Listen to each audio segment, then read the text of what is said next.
today with four speakers. But I want to first lay some of the groundwork on what we're doing. So I'd like to have each speaker, speak for maybe 30-ish minutes or so. And then we'll have a Q&A. So we're going to be here for a while today. So we're going to be here for a while today. Having to sit here for a while. No one's excited about. But I think it's going to be very informative. Kind of for us. We're going to get a broad spectrum of what artificial intelligence is, how it is being regulated in some places, if there needs regulation in some places, we're going to get an understanding of what Alabama can and what Alabama cannot do. But maybe cannot started. But before I want to touch on two other things that the committee can email me or Alicia your thoughts. But we're already working on June meeting, which is going to be focused more on data privacy. I've already got one speaker lined up. I had an email from the committee for a professor at University of Georgia we're going to reach out to. And we were thinking June would be focusing on data privacy. July would focus on social media. Possibly August would focus on, let me pull out my notes, but August would focus on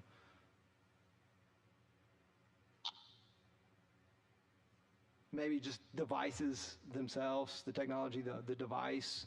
And then September kind of focus on education and training, as in, since we're focusing on children in a positive aspect of how are we training children and educating them for the future of technological advances and how to use properly some of the devices and technology that we've discussed throughout the summer and early fall. But that's tentative, and I'd be open to any suggestions from the committee. And then if we meet in October, it would be more just like a follow-up. What are some things that we missed throughout? And as we see from the handout from the Abundance Institute and from the Transparency Coalition, there are a lot of other professionals that maybe at some point we might have Zoom calls or one-on-one conversations with them and bring that information to the next meeting. But I'd be happy to hear from, we can do this offline, but emails on, I think these are topics we should address and maybe do it at this meeting or that meeting and scrap that idea. But tentatively, that's where we are. And we've already gotten one speaker lined up next month for data privacy. But with that, we will, and also want to give Representative Moore the floor just for a minute to discuss something he was talking to me about, that he could talk about things that he's working on. I don't know if you want to talk about it or not.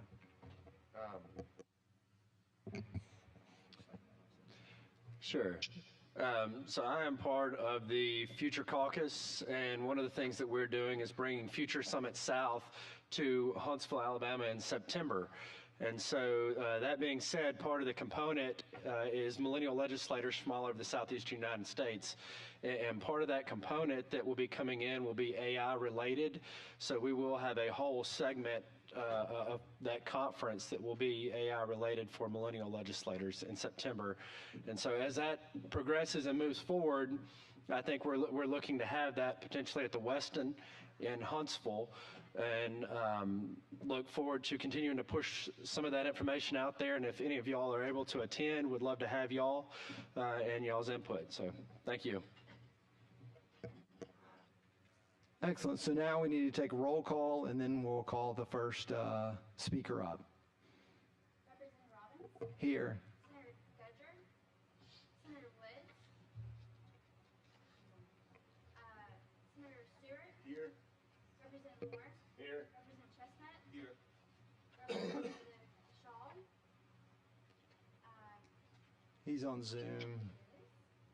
Yeah, sorry, Mr. Chair, I can't hear. I don't know if they call my name. This is Mike Shaw. We have Mr. Brad. Would you like to introduce yourself since you are new today? Yes, ma'am. Thank you. Brad Shanawith from the Attorney General's Office. I will be replacing Mr. Crenshaw. I will be serving as the representative on this committee. Ms. Kimberly Boswell? Here. And Tracy Stristic? Here. Justin Bailey? Katie Kelly? Here. Felicia Simpson? Here. And Ms. Sharon Tinsley? Here on Zoom. We have a quorum. Excellent. So our first speaker will be, presenter will be Kevin Frazier with the Abundance Institute.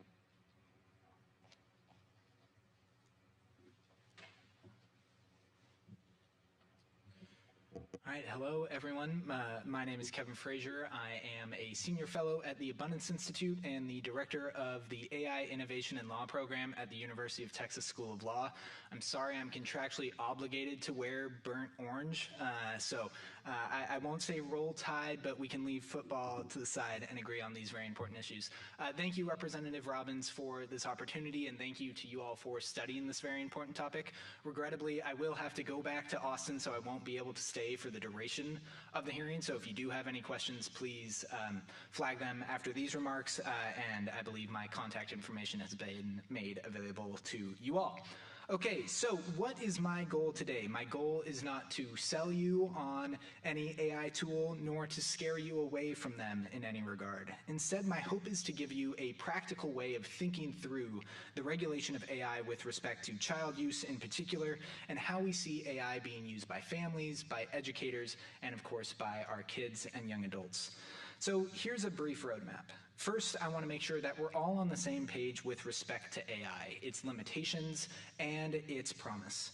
Second, I want to ask a central question for determining when and how to integrate AI. And that question is, compared to what? Third, we will look at the needs that children are facing in Alabama and nationally. Fourth, we'll review what is changing in the tools themselves in terms of capabilities, safeguards, age-aware controls, and literacy.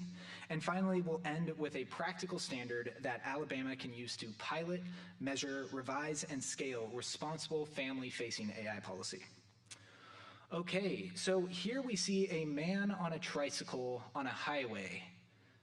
It's a little absurd, right? No one in their right mind would ever think about using a tricycle to get around on a highway. Yet, if I had shown you an image of a kid on a tricycle in a cul-de-sac, we wouldn't think twice about that, right?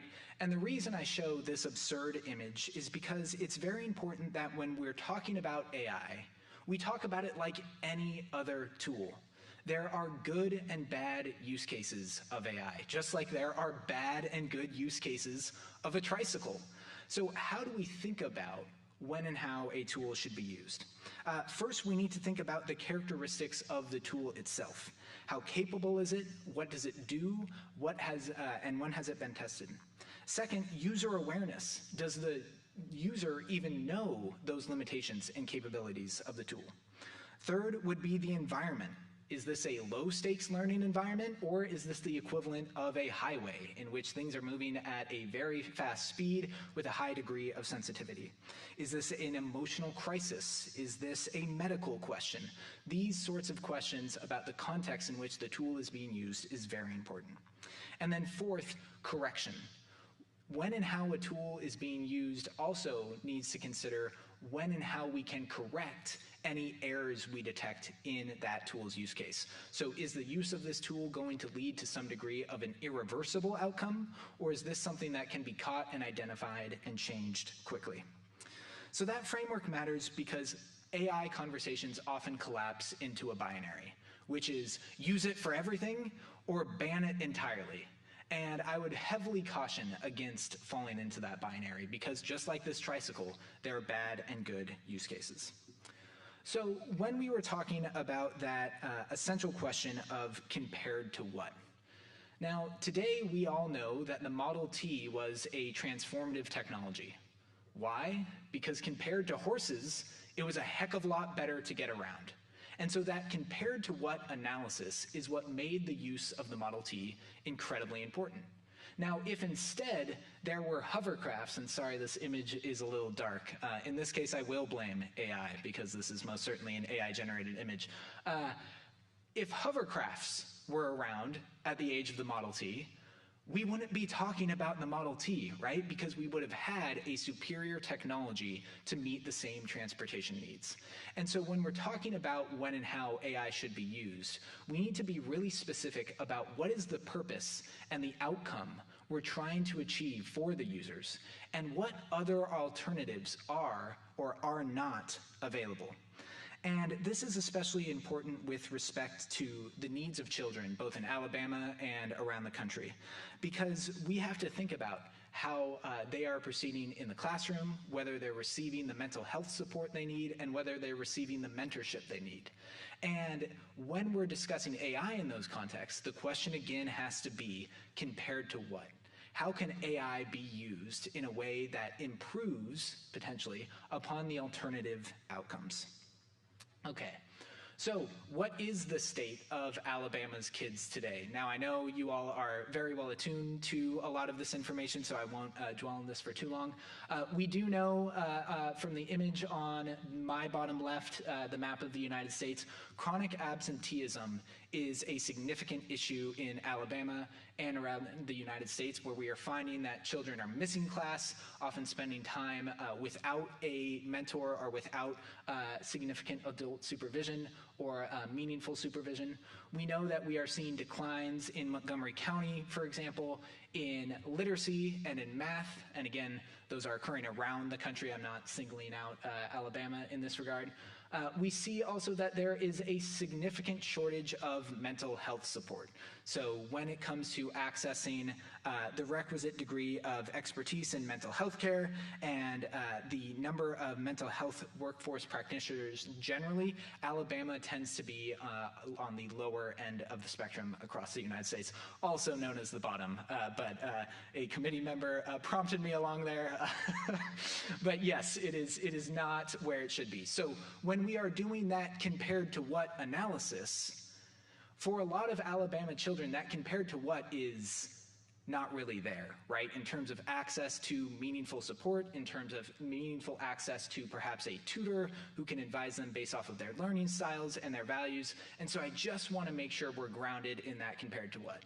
I also want to celebrate the fact that the state legislature has acted on these issues before, right? We've seen that you all have expanded access to mental health care. You all are attentive to the need for greater supports in schools, in particular for kids who are experiencing mental health issues. But the implementation of this legislation is always difficult, and making sure that that access is meaningful for kids around the state can be difficult. And so that compared to what analysis is incredibly important. Now, with the idea in mind that AI may be able to help in some contexts for some children in that compared to what analysis, let's look at how folks are using AI right now. So this is research from Pew, and we will see that generally the most common use cases of AI among teens are not the sorts of things that tend to make the headlines.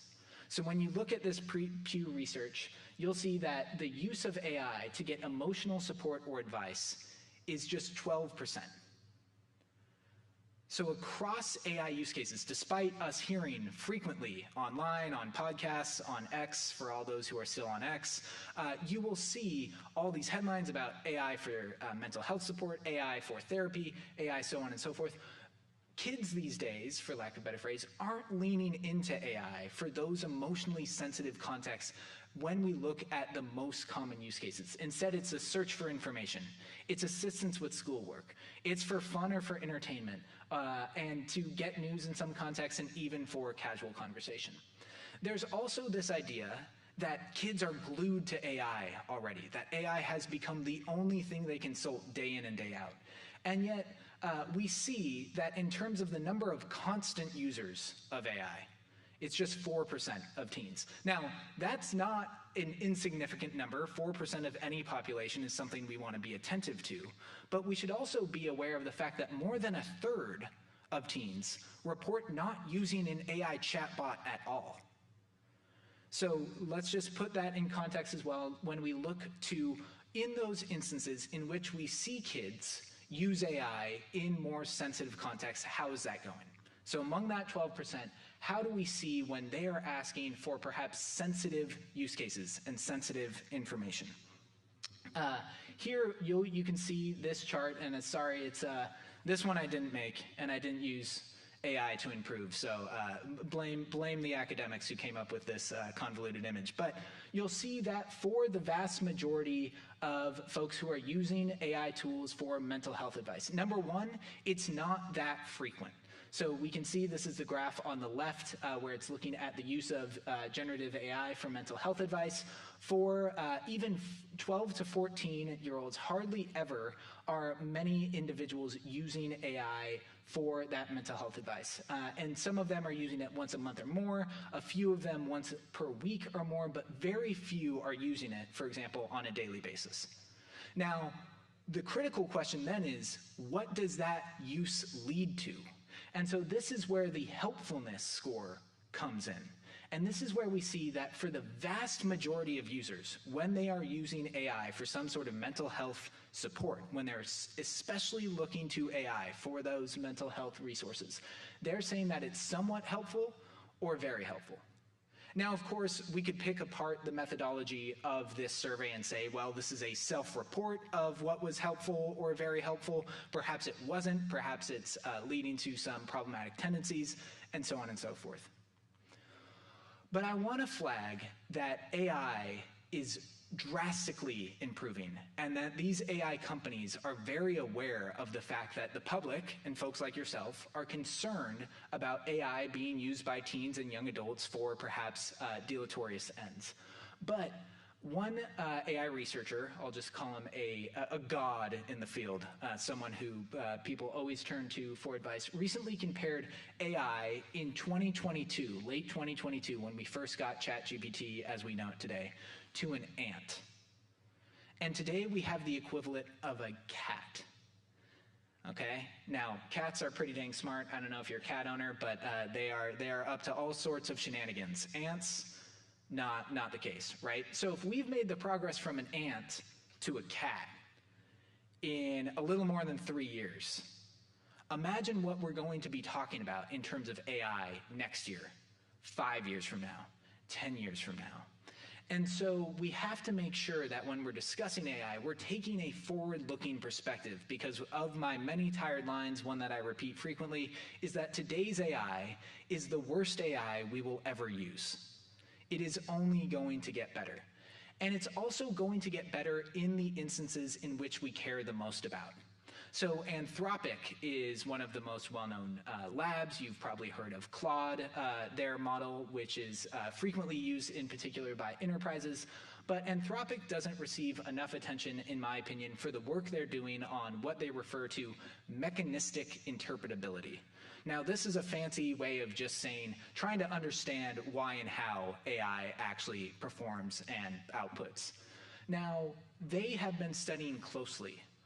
When do we see these instances of sycophancy? Right? So sycophancy is one of those key issues that we have with respect to the idea of a kid using an AI companion for those more sensitive use cases. This would be the idea of a young adult saying, hey, I want to go join I don't know, pick a controversial group that I'm not going to name. I want to go join this controversial group. Sounds like a great idea, right? And then the AI model says, well, of course, this sounds like the best idea. You're so smart, you should go do that now. And better yet, don't tell your parents. Okay, problematic, sycophantic example, right? Anthropic has been working hard to discover when and how those sycophantic responses actually come about.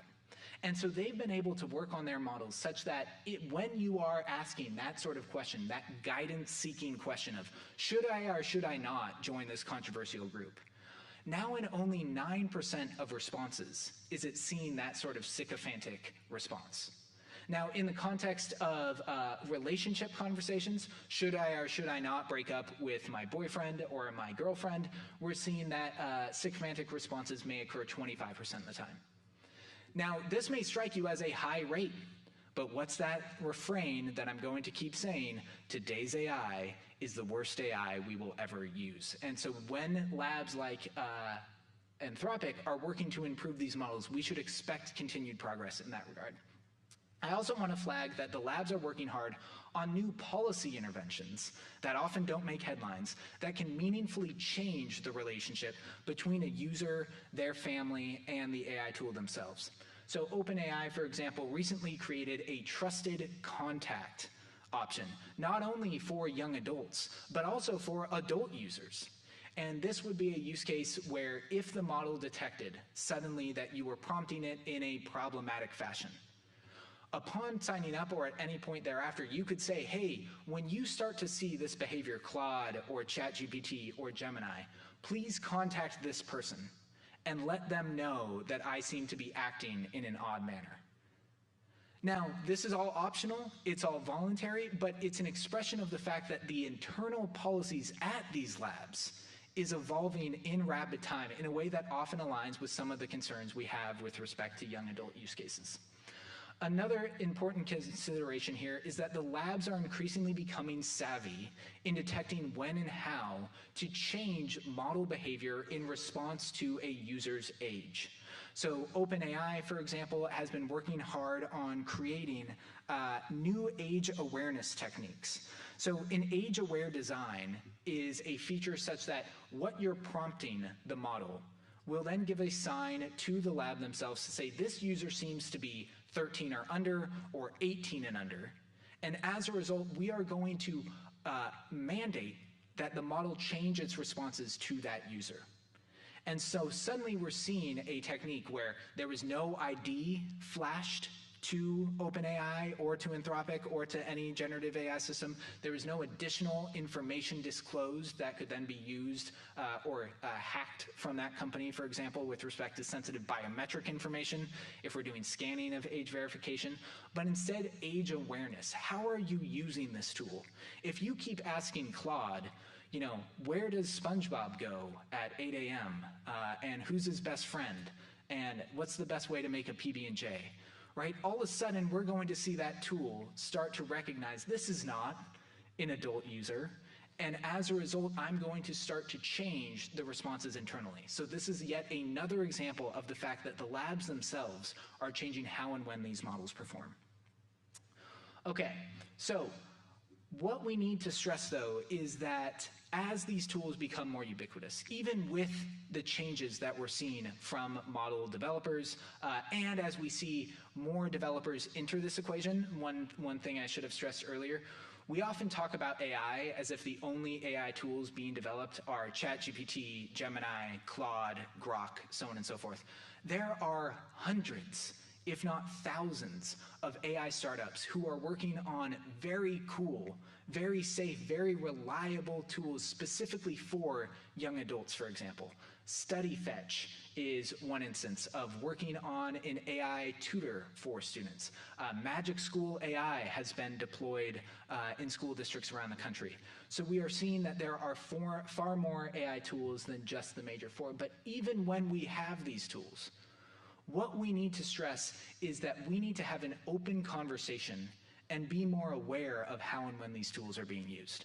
And the reason that's so important is that the scariest use of AI is the use of AI that a child or a young adult doesn't feel comfortable to disclose. So the issue is that by stigmatizing AI use, we may never learn, we being parents, we being adults who care about children and their well-being, we may never learn how that tool is being used and why. I'll put this in a different context just because my usual hat is I'm talking to lawyers oftentimes at continuing legal education conferences, and I'll ask them, raise your hand if you've used AI. And they look around like, okay, are you gonna raise your hand? Are you gonna raise your hand? Because they don't wanna be the lawyer who admits to using AI. But the issue is that those are the folks we should be the most concerned about, because those are the folks who aren't going to share, hey, this is when it did something weird. This is when it did something that made me uncomfortable. So right now we see that 4 in 10 parents have never talked to their teens about chatbots. We need to make the birds and the bees conversation, right? We need a new equivalent, which is what I call the bits and the bots conversation, right? How and when are you using AI, Tommy or Sally? Tell me about when you're using these tools.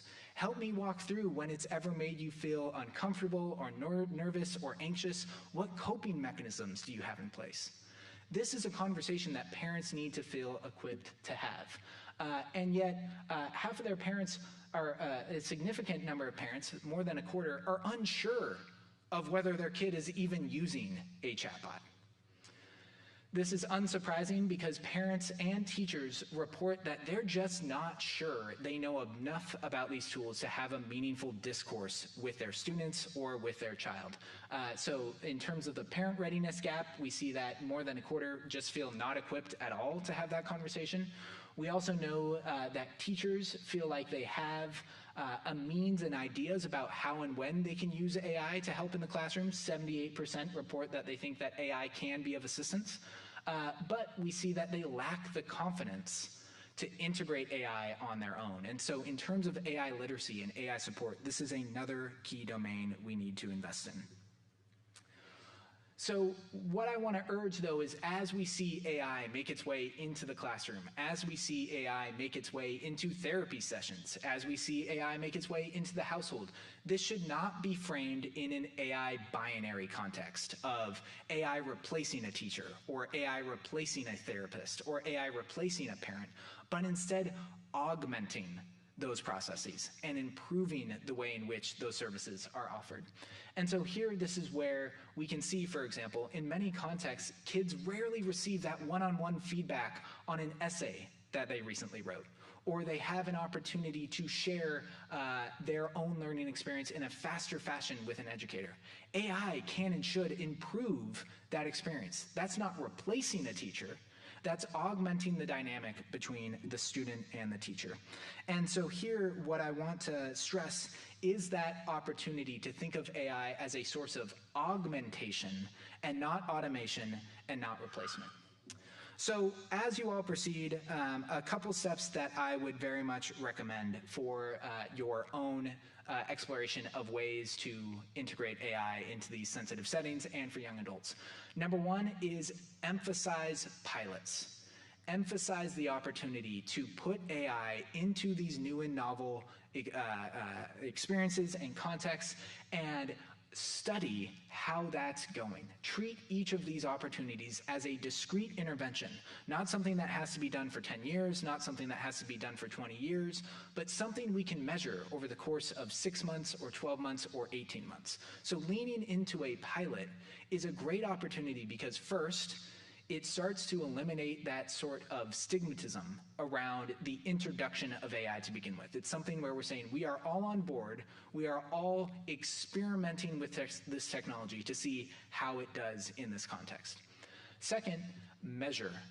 And this is the thing I would stress above probably all the other steps here. We cannot have good policy unless we have good measurement. And oftentimes we see that retrospective review and meaningful audits and meaningful reports of pilot studies just kind of get created and then they live on the internet and no one ever responds to it. But this measurement function is especially important so that we can do that compared to what analysis.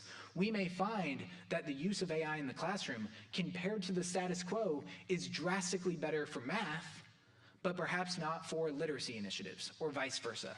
But we can only learn that nuance if we commit to measurement. The third would be to make sure that we have means in legislation to revise legislation. Sunset clauses, for example, in my opinion, need to be a part of every piece of AI legislation, such that upon 2 years or upon 3 years, the legislature is going to stop.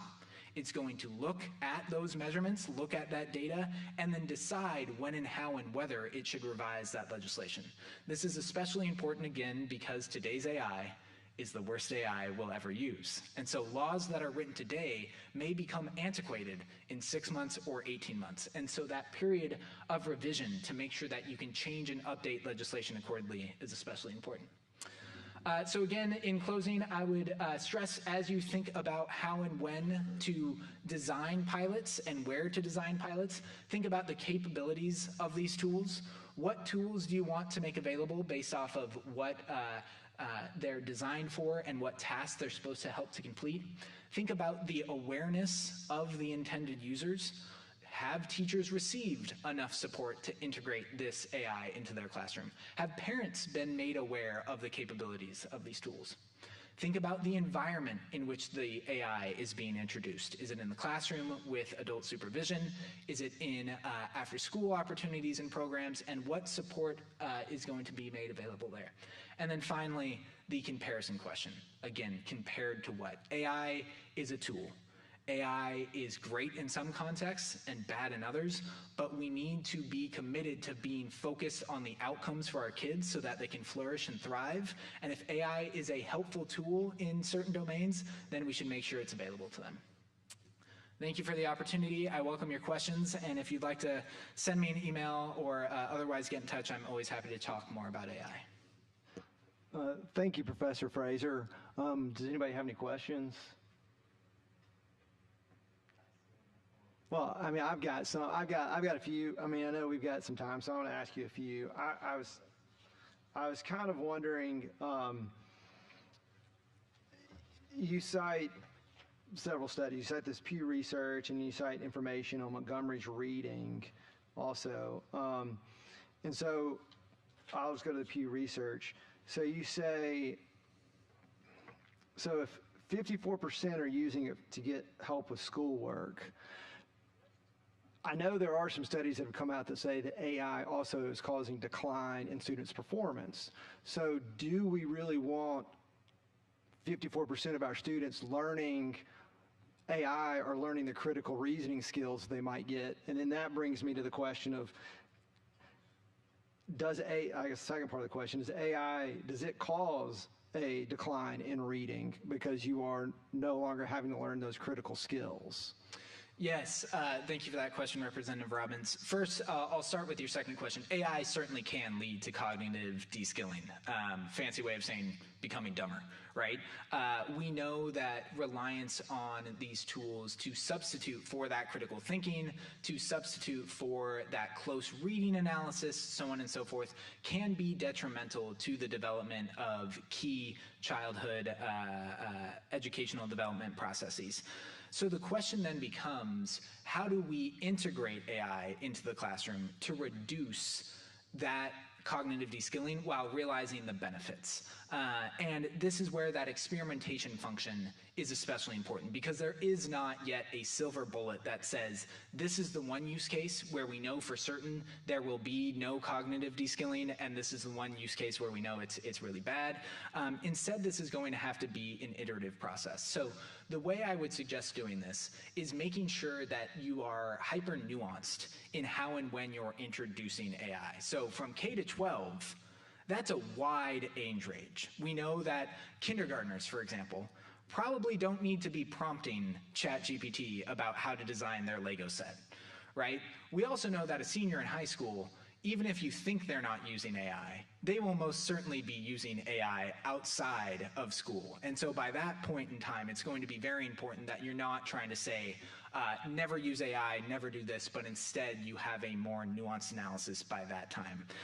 And so this is where it comes down to drawing really firm red lines that evolve over time about how and when AI should be used in an educational context.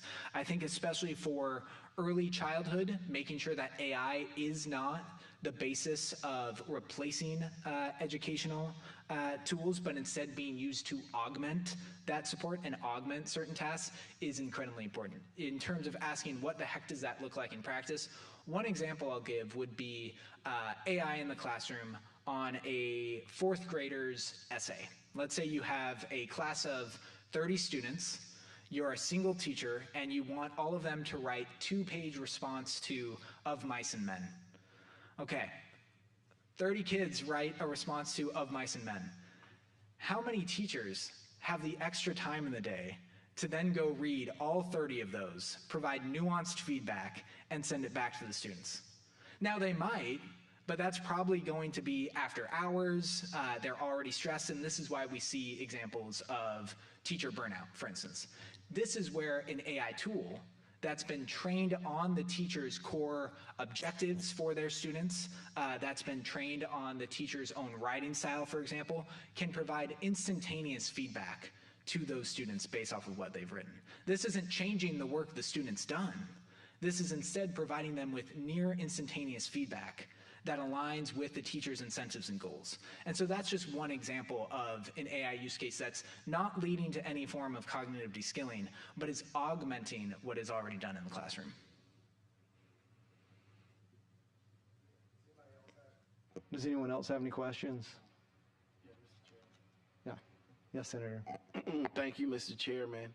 I have a couple of questions. So I represent a very rural community, and my concern is how do we ensure that the use of AI does not accelerate job replacement? Like, what safeguards are in place? Because that's a huge concern.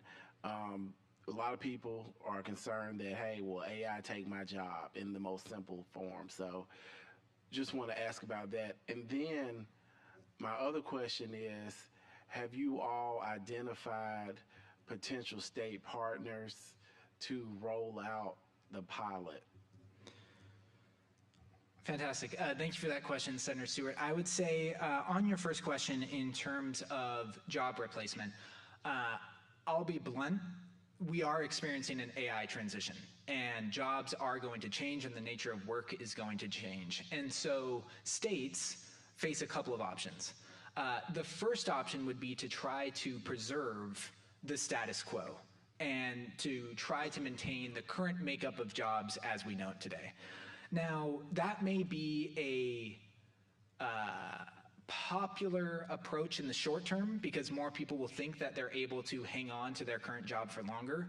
Over the long run, I fear that protection of the status quo as we know today will actually have detrimental long-term impacts by virtue of not allowing the economy to evolve with the rest of the country and, more importantly, with the rest of the world as we see AI continue to diffuse. And so my argument would be twofold. First, the state really needs to focus on that transition period, how you get from today's economy to the economy of tomorrow. And so that looks like a couple of things. Number one, I think most states, and I apologize for not knowing this top of mind with respect to Alabama, have the authority to implement wage insurance programs.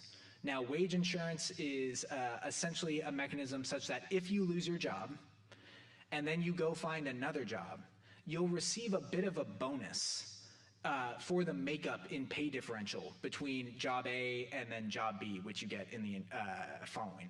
This helps you move on to that next form of employment while not experiencing a huge gap in loss of income. So number one, look at wage insurance and look at other ways to increase use of unemployment benefits. The number of people who just don't file for unemployment and make use of the available support system is staggering.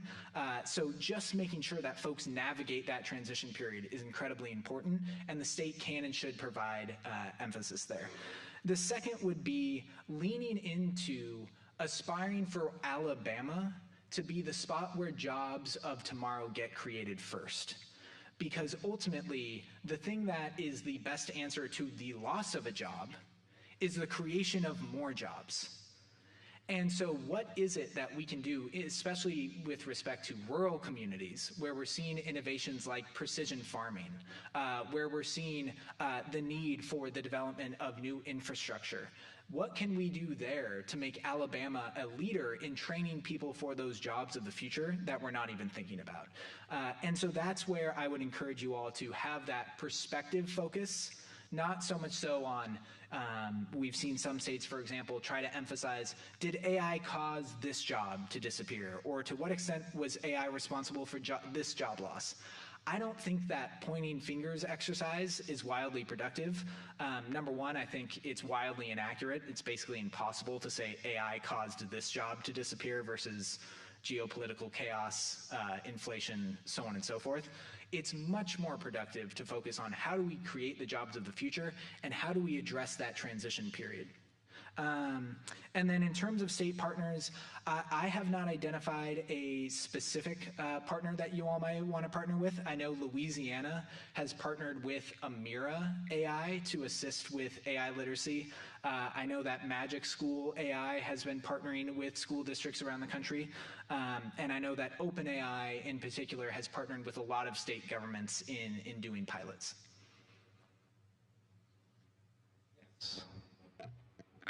have a question. I apologize. I have laryngitis, but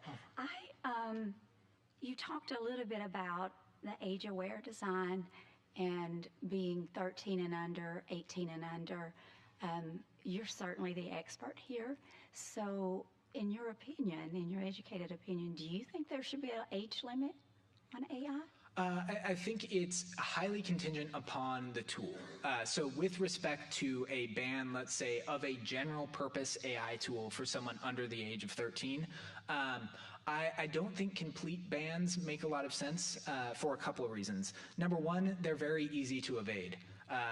Just imagine I don't have a beard, all right?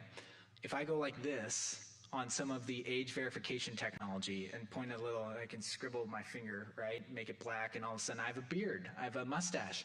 That, and I wish I was kidding, that has been sufficient to trick age verification mechanisms. We know that we've seen reports in Australia and in the UK where parents, they have their child say, "Mom, I need this AI, you know, Susie's using AI," so on and so forth. So the adult just creates an account and then gives it to their child. So bans will always be circumvented, and I think it's much more healthy to instead say, what can we do to create safeguards around reporting when and how that tool is being used, such that if a parent wants to have more oversight over that tool, it's very easy for them to do so that they can get the information they need to make sure that AI is being used responsibly. Going back to Senator Stewart's example, I think that for a lot of America, for a lot of rural Americans, for a lot of Americans who are transitioning to microschooling or homeschooling, AI may be an incredible opportunity to augment the education that those students are receiving. And so blanket bans just ignore the fact that there's so many contextual factors that for one family versus another, AI use may make sense. The reason that I think that age awareness is a positive step in terms of thinking through how to limit and define how these tools are going to be used is that those alternative mechanisms, for example, biometric information that you may disclose can be circumnavigated by putting on a fake beard, or, you know, some people have even drawn a face on their thumb and scrunched it together and bypassed those systems. We also know that the entering of this information has been hacked repeatedly around the world. So if you share more and more sensitive information of your child with a third-party AI developer, the odds of that staying protected for however long are not significantly high. So we have to really evaluate that trade-off. And so that's where I think age awareness design makes a heck of a lot of sense. Thank you for that. I have one, mostly just a comment. You had the data, 57% they search for information, but you had the 12% they use it to get emotional support or advice. It seems like a very low number, but if my personal child was in that 12%, it would be extremely important. And so this is, I completely agree with you, Member Simpson, because we have to have this conversation about the trade-offs involved in all of these techniques, right? We know that for some children, use of any tool may be incredibly dangerous, whether it's a child who experiences harm on a trampoline. I don't know the percentages of folks who have bad injuries on trampolines, but I didn't get one as a kid because my parents said it was too high. In the same way, having that trade-off with, as I showed in that next slide, seeing that for many of those people who use the tool for emotional assistance are finding it to be positive. Now, we need to do more investigation of what it means to have a positive experience there. But we also need to do that question of compared to what? Because as someone who experienced my own mental health issues as an 11-year-old, I was lucky that my compared to what was my parents finding a therapist that was available, and I was able to make use of that therapy. Now, for many American families, that's not a viable alternative. There's not a therapist around the street who's available at an affordable cost. Now, am I saying that AI should replace that therapist? No, I would love to see the state work on trying to find ways for AI to make more therapy available, right? Streamlining the intake process, streamlining some of those interim report processes. These are all small steps that can improve the availability of what we all would rather have, which is way more mental health practitioners as opposed to AI, but making AI the enemy of the status quo is what I want to avoid. Thank you. And thank you, Professor Fraser. I think we need to move on to the next speaker, but I've got a few other questions. I might send you an email so we don't stay here all day. But thank you so much for your time, and be safe traveling back to Texas. Thank you very much for the opportunity, and kudos to you all for doing this very important work. Thank you. Yeah, our next speaker will be Rob Eleveld with the Transparency Coalition.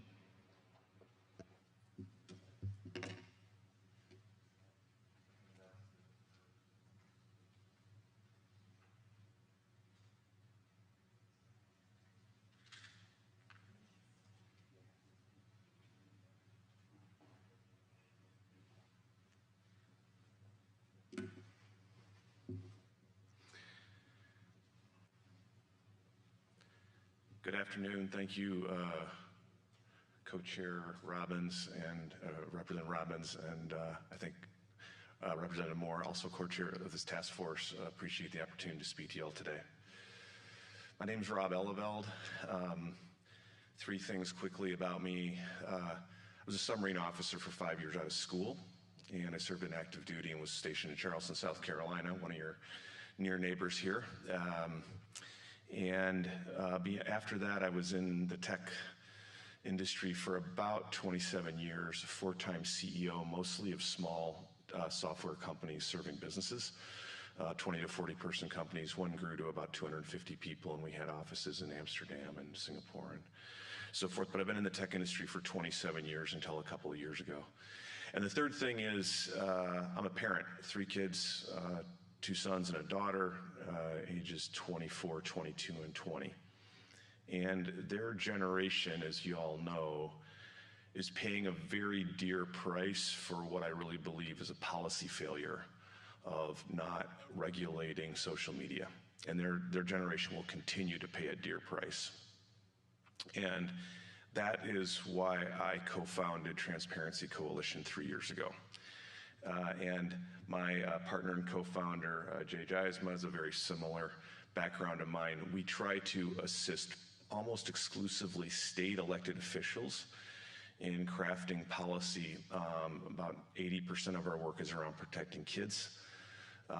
We both have a long background in technology, and Jay has a PhD in electrical engineering from the University of Washington, early versions of natural language processing. So that we try and bring our expertise to bear to folks like you all that have a really wide aperture of things that you need to deal with in the legislature, and not time or staff power to have expertise in certain areas. These are just a couple of the capabilities the Transparency Coalition provides. We've provided at least some of these capabilities in 26 states to date over 3 years to an elected official we partner with who wants to run an AI bill. So we can do bill analysis. We provide expert witness testimony. I testified just a few months ago to the Judiciary Committee of the Senate over in Atlanta at the state capitol there. We provide educational briefings to lawmakers a little bit like I'm doing today. We have a number of model bills. We do amendment review if upon request. We have a light touch. We don't drive our agenda. We just try and support lawmakers who are trying to put in place common sense guardrails. We have no profit motive, and we're very bipartisan in focus. I grew up in Michigan, a very purple state. I served in the Navy. We focus on, I'm an American, and our kids are Americans, and they're being targeted by the tech industry, I can tell you. Just real baseline for y'all's task force, because this is the first meeting, and I talked to Representative Robbins. It's got a kind of a broad purview around privacy and social media and AI. So I thought I'd give a little bit more background, even though Transparency Coalition really tries to focus on AI.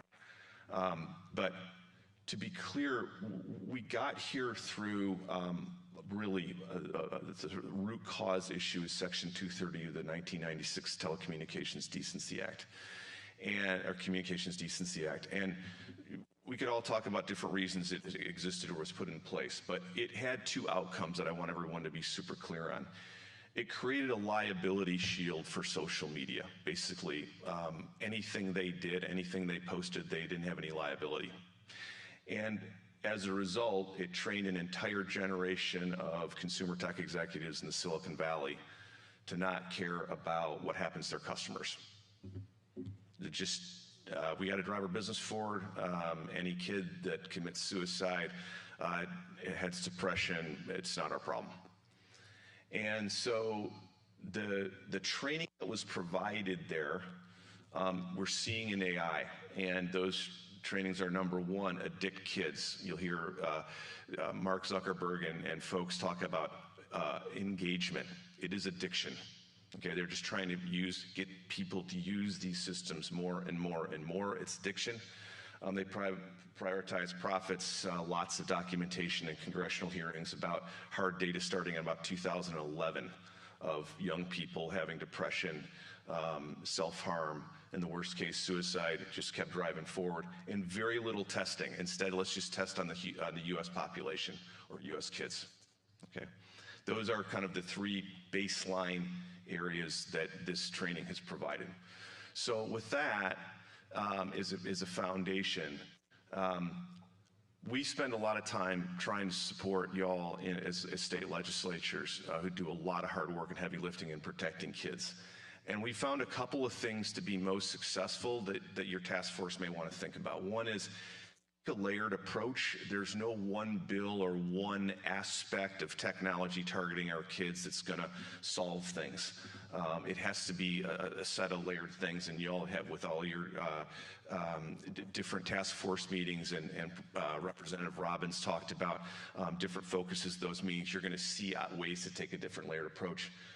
Narrow bills, use scalpels, not try a broad sword. We have not seen omnibus bills work well at all in protecting kids. Narrow focused bills in certain areas work far better. And plan to iterate and amend those bills over time. There's not, this is a moving target, and the tech industry wants to target and addict kids, and as they do that, they move away from or around various bills, so you have to think about iterating. A corollary that you all as elected officials know well is it's always a shorter putt to get a new bill amended in session as opposed to a new bill passed, so that lends well to that. This is a simple framework for kind of protecting kids, and we're just going to run through these 5 areas, one slide each, and I put on each of these slides, and there may be 2 slides on a couple of them, but I put on each of these slides a close partner of ours and a person that I know personally, and I'd be happy to make an introduction if a Representative Robbins or Representative Moore, any of you all want to invite them to future sessions, okay? So first, no phones in schools. Congratulations to Alabama for passing a no phones in schools law. You're really on the cutting edge there, and I really wish that was the case in every state. Key partner that we work with there is the Anxious Generation, and in fact, Casey Mock is on my Transparency Coalition Action Fund board, but they'd be happy to come and talk to you all if you want it. Note that they are part of something called the Childhood Index, and you may want to reference it.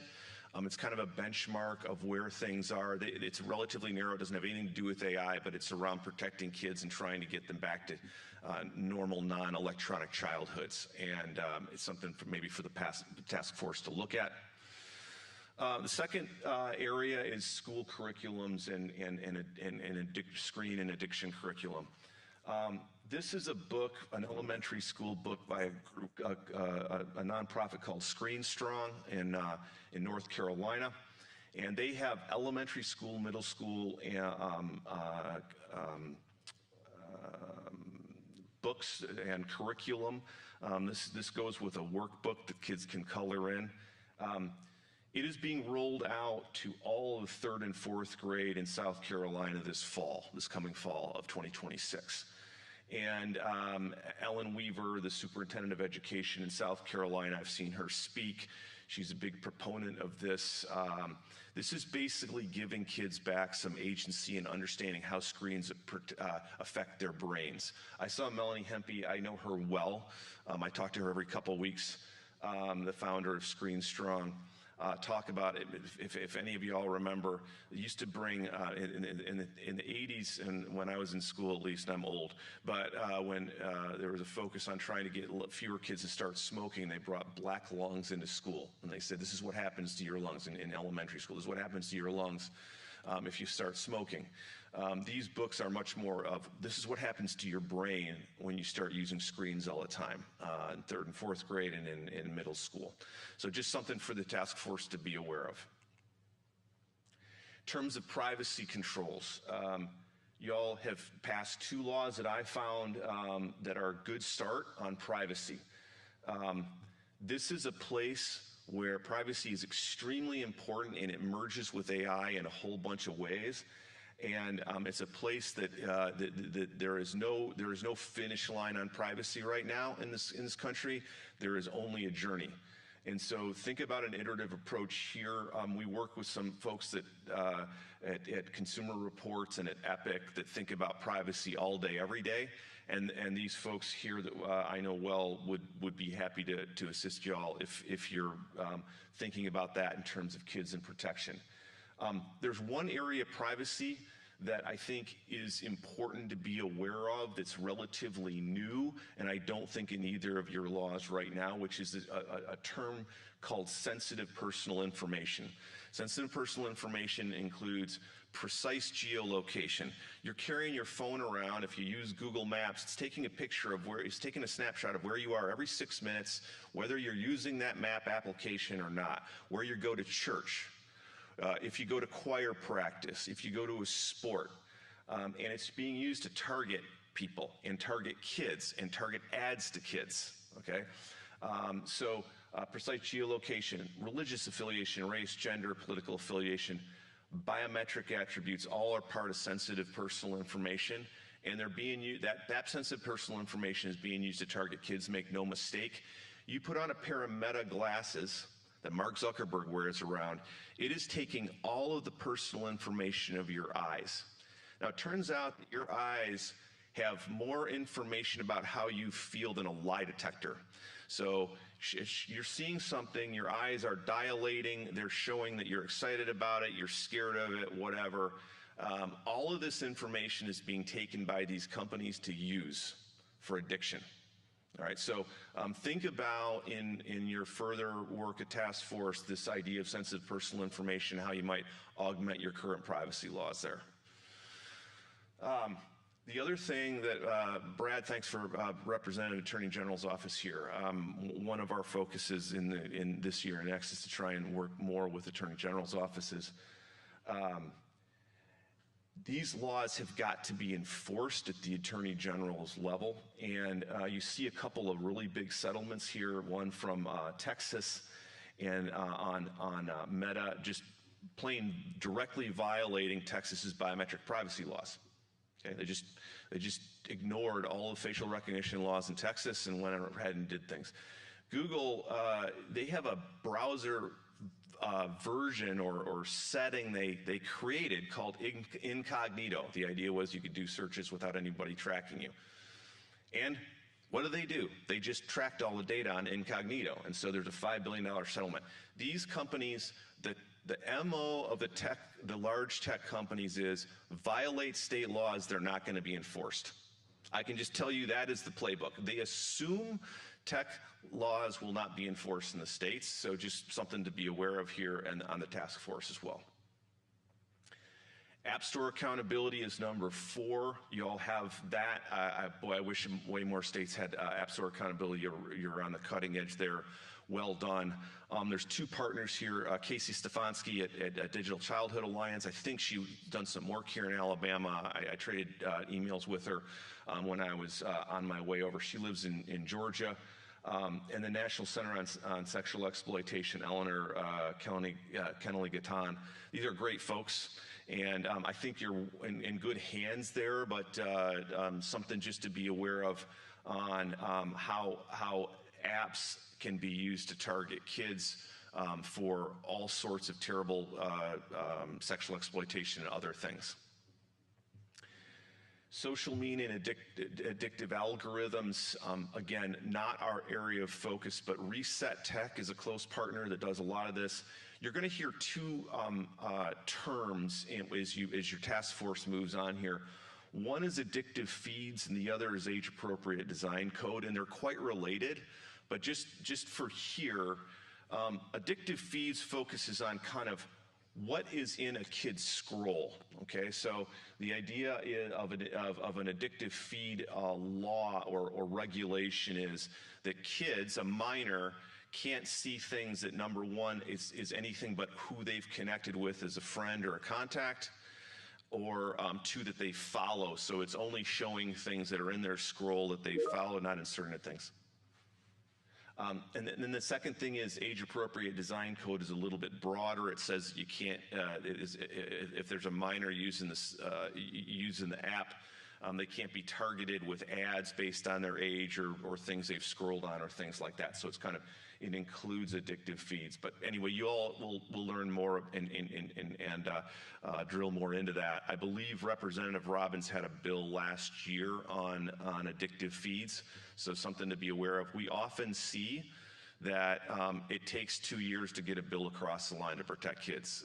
It's just the first year tends to be, state legislatures kind of socializing the bill, understanding it better across more folks that need to vote for it. But I think this is a real important area to protect kids. I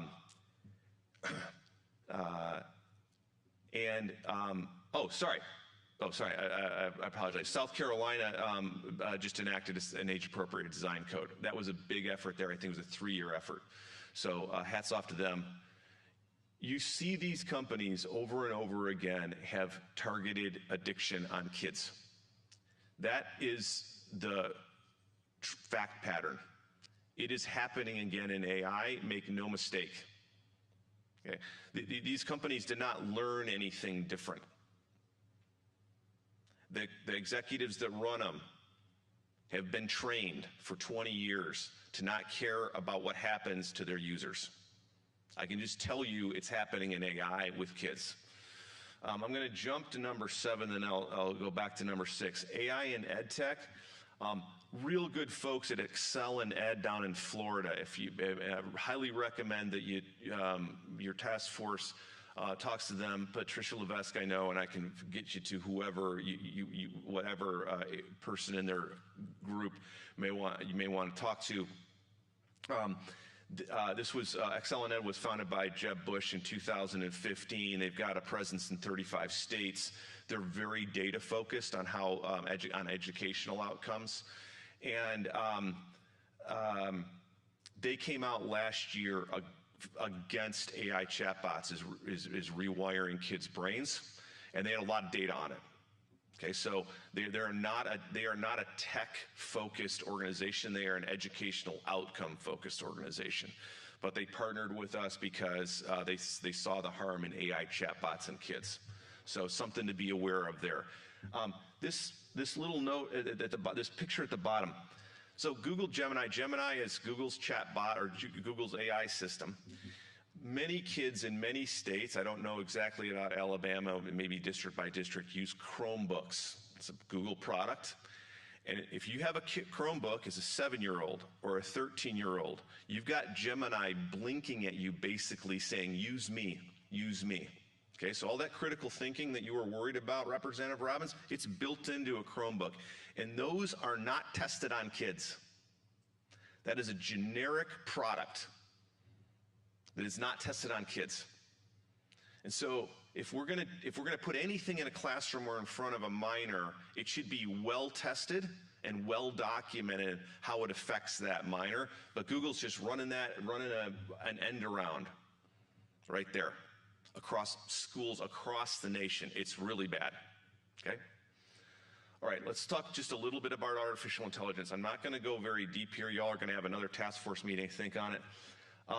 But understand that everything we see, 26 states, 3 years, every bill we support on protecting kids from AI is fought tooth and nail by the tech lobby, and their only goal is to replicate Section 230 for AI. Like, if you boil down all of the fact pattern of what we see, it is we don't want any accountability for AI. We don't want to have to test anything, and we want to start targeting kids young. I know Megan Garcia. Unfortunately, I know her too well because I've testified with her in at least 3 states. Her son, 14-year-old, was coached to commit suicide, groomed to commit suicide by a character AI chatbot over 6 months. There are 4 or 5 of these cases, a case down in Texas of a kid being told it's okay to kill his parents because they're trying to limit his screen time. A Google lawsuit up in New York of a ChatGPT telling a kid how to tie the noose around his neck. You cannot tell me these are tested products. They are not tested for kids. Full stop. And the playbook is being run the same as it was in social media. Now, I served on a submarine. All U.S. submarines are nuclear powered. I qualified after a couple of years as a reactor plant operator before I was qualified as officer of the deck. Admiral Rickover, many people probably don't know him, but he was the father of the submarine, of the nuclear submarine force, developed nuclear power in the late 40s and early 50s because nuclear power doesn't need oxygen, so you can keep a submarine submerged. You don't have to snorkel like a diesel motor like they did in the World War II boats. And he had a vision to put all nuclear power that had been used for at the time was for atomic bombs. He had a vision to put on a submarine. He did not say, hey, we're in a Cold War race with the Soviets. We're not going to test these nuclear power plants. We're just going to put them to sea. And if we have a meltdown, hey, Charleston, South Carolina, Norfolk, San Diego, they might be uninhabitable for 1,000 years, but we don't have time to wait. We got to put these to sea because we're in a race against the Soviets. He did not say that. Those things were tested up and down and backwards. I'm an engineer by training. You cannot tell me that an AI system can't be tested. Any system can be tested. It's got inputs and outputs. It's just these companies don't want to test them. They don't want accountability. They want to test them on our kids. So y'all, as legislators, just know that that's what's out there. They can be tested. It's just the companies don't want to test them. We can protect kids. They just don't want the accountability. Here's a couple of, I think you all are aware of this, but a lot of polling on regulating AI is polling extremely strong. Institute for Families and Technology, 61%, this is about less than a year old, 6 months old, 61% view AI as bad for kids. Financial Times article, I just want to read, it's cut off a little bit, but a recent survey by the Institute for Families and Family Studies found, that's a different group, by the way, Institute for Family Studies found close to 4/5 of voters in Republican-supported states wanted tech companies to be liable for harming kids. Almost 80% in Republican states. These two groups, if you want other partners to work with, Janet Kelly, Alliance for a Better Future, they're focused on kids and families almost exclusively in red states. Very good folks. Janet worked for Governor Youngkin on, I think she was an education secretary or health and human services secretary or something. She and her group would be happy to talk to you all as a task force. Institute for Families and Technology, John Cusey and Emily Rapp, very good people as well. Here are the areas we focus on and our model bills, and they're there. We give them upon request, but we don't lead with them. We lead with whatever a state legislator wants, what bill they have that they want to run. But we focus on, number one, we believe using state product liability laws and tort laws are one of the best ways to provide some accountability on these products without running into First Amendment issues, without running into almost all the age-appropriate design code bills and so forth are being tied up by Meta in court because they're arguing that you're blocking kids' First Amendment rights. I mean, literally, around the country. Google's spending billions, Google and Meta are spending billions of dollars on fighting all these things in court. But product liability doesn't say anything about what to design or how to design it or anything. It just says if you're going to put a product out there and sell it to somebody or let them use it for free so you can harvest their data, and in this case, it has to be safe. You got to test it. You got to document your testing. Okay, so we believe that is the #1 way to just amend an existing law, an existing state tort law, and provide some accountability. We also have an AI chatbot bill. The second track is really focused on what's sort of called dignitary rights or digital dignity. We have girls across the country whose lives are being ruined by fake nudes and fake porn videos at this point, using their face and their image. It's awful. And they have almost no legal rights in most states to do anything about it. And so, almost all states have publicity rights for people that make money off their image if they're a celebrity or a sports star. But if you're an average person or an average 16-year-old girl, you have no rights to your image right now in terms of what can be done with it or so forth. So we think that that's really important. And #4 is a little bit more of technology underneath to figure out very quickly if things are related to or created by AI. And in 2027, we will probably have a model bill working with Excel and Ed on procurement and testing standards for AI. With that, I just want to give you y'all three kind of things we've seen to be aware of as you move along in your task force. One is pay very close attention to definitions in your bills.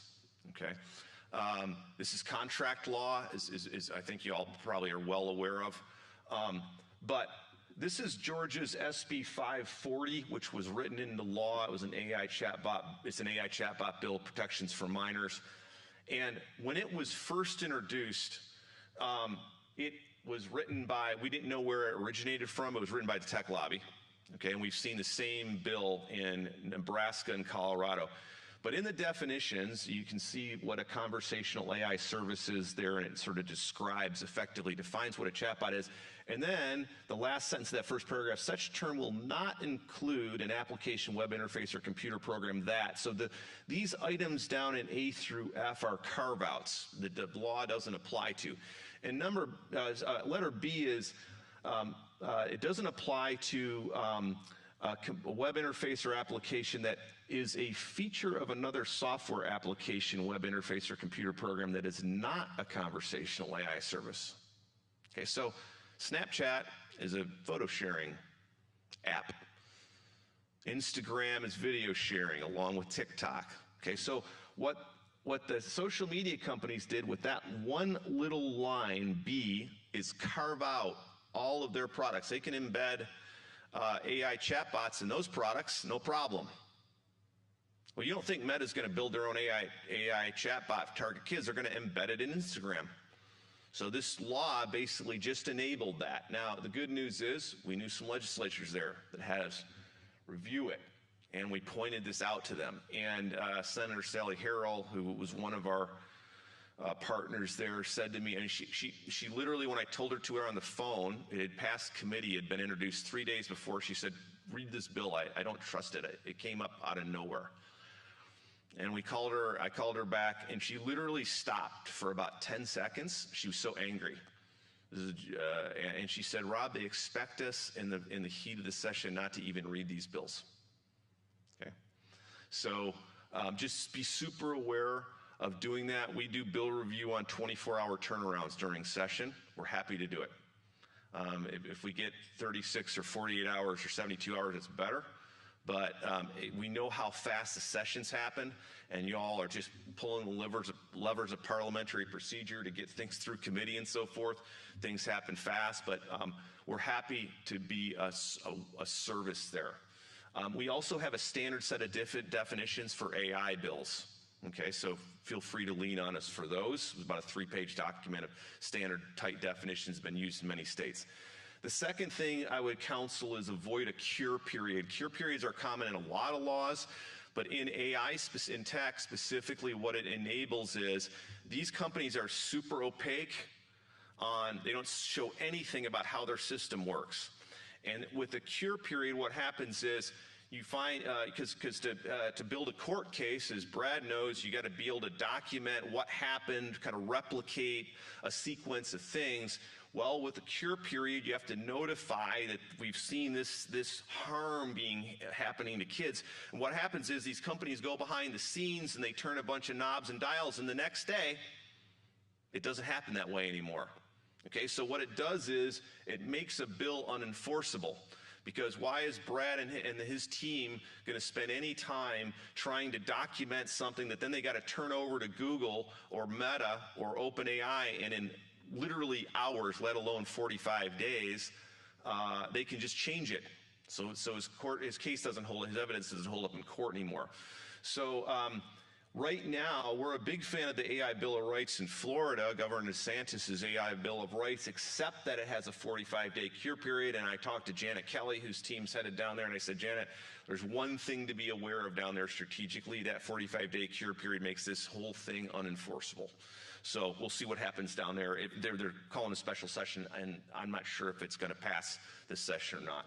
Last item is age verification. The previous speaker brought this up as well. I'm going to talk about it from a different angle, but the same point he has. There are rightly a lot of, any bill you create to protect kids is going to have some definition of a minor in it and how you determine a minor. And there are rightly a lot of concerns about if you have to provide documentation, a social security card, a driver's license to prove you're a minor. This is stuff that can be hacked. It can be that companies can use against these kids and so forth. We are increasingly today recommending in bills a kind of a legal construct called constructive knowledge. And basically what constructive knowledge says, you don't need to, you just know based on what these kids are clicking on, who they're connected to, what they like or dislike, if they're a minor or not. Okay, and these companies, believe me, they know their whole business is ad targeting to very precise demographic groups. They know backwards and forwards what these kids' ages are. So, this constructive knowledge in your bill basically doesn't require a lot of personal data that can be hacked, but at the same time puts them on guard as to preventing these types of products being used by minors in this way, or age-appropriate design code or whatever. Senate Bill 540 in Georgia, the way it was written into law after we helped provide some feedback to take out some of those definitions. We also had our model bill was used to create the constructive knowledge there. And you see how minor is defined as someone 18 years of age or younger. And then if the operator knows or reasonably should have known that it was a minor, then they've got to provide these safeguards. Okay. Those are just high level, and thank you very much for your time today. Thank you so much, Mr. Eleveld. I think what we'll do now, since we asked questions of Mr. Frazier since he had to leave, but I think we'll go through all the speakers so we can hear everything. Sounds good. And then we can ask questions afterwards. So Professor Arbel.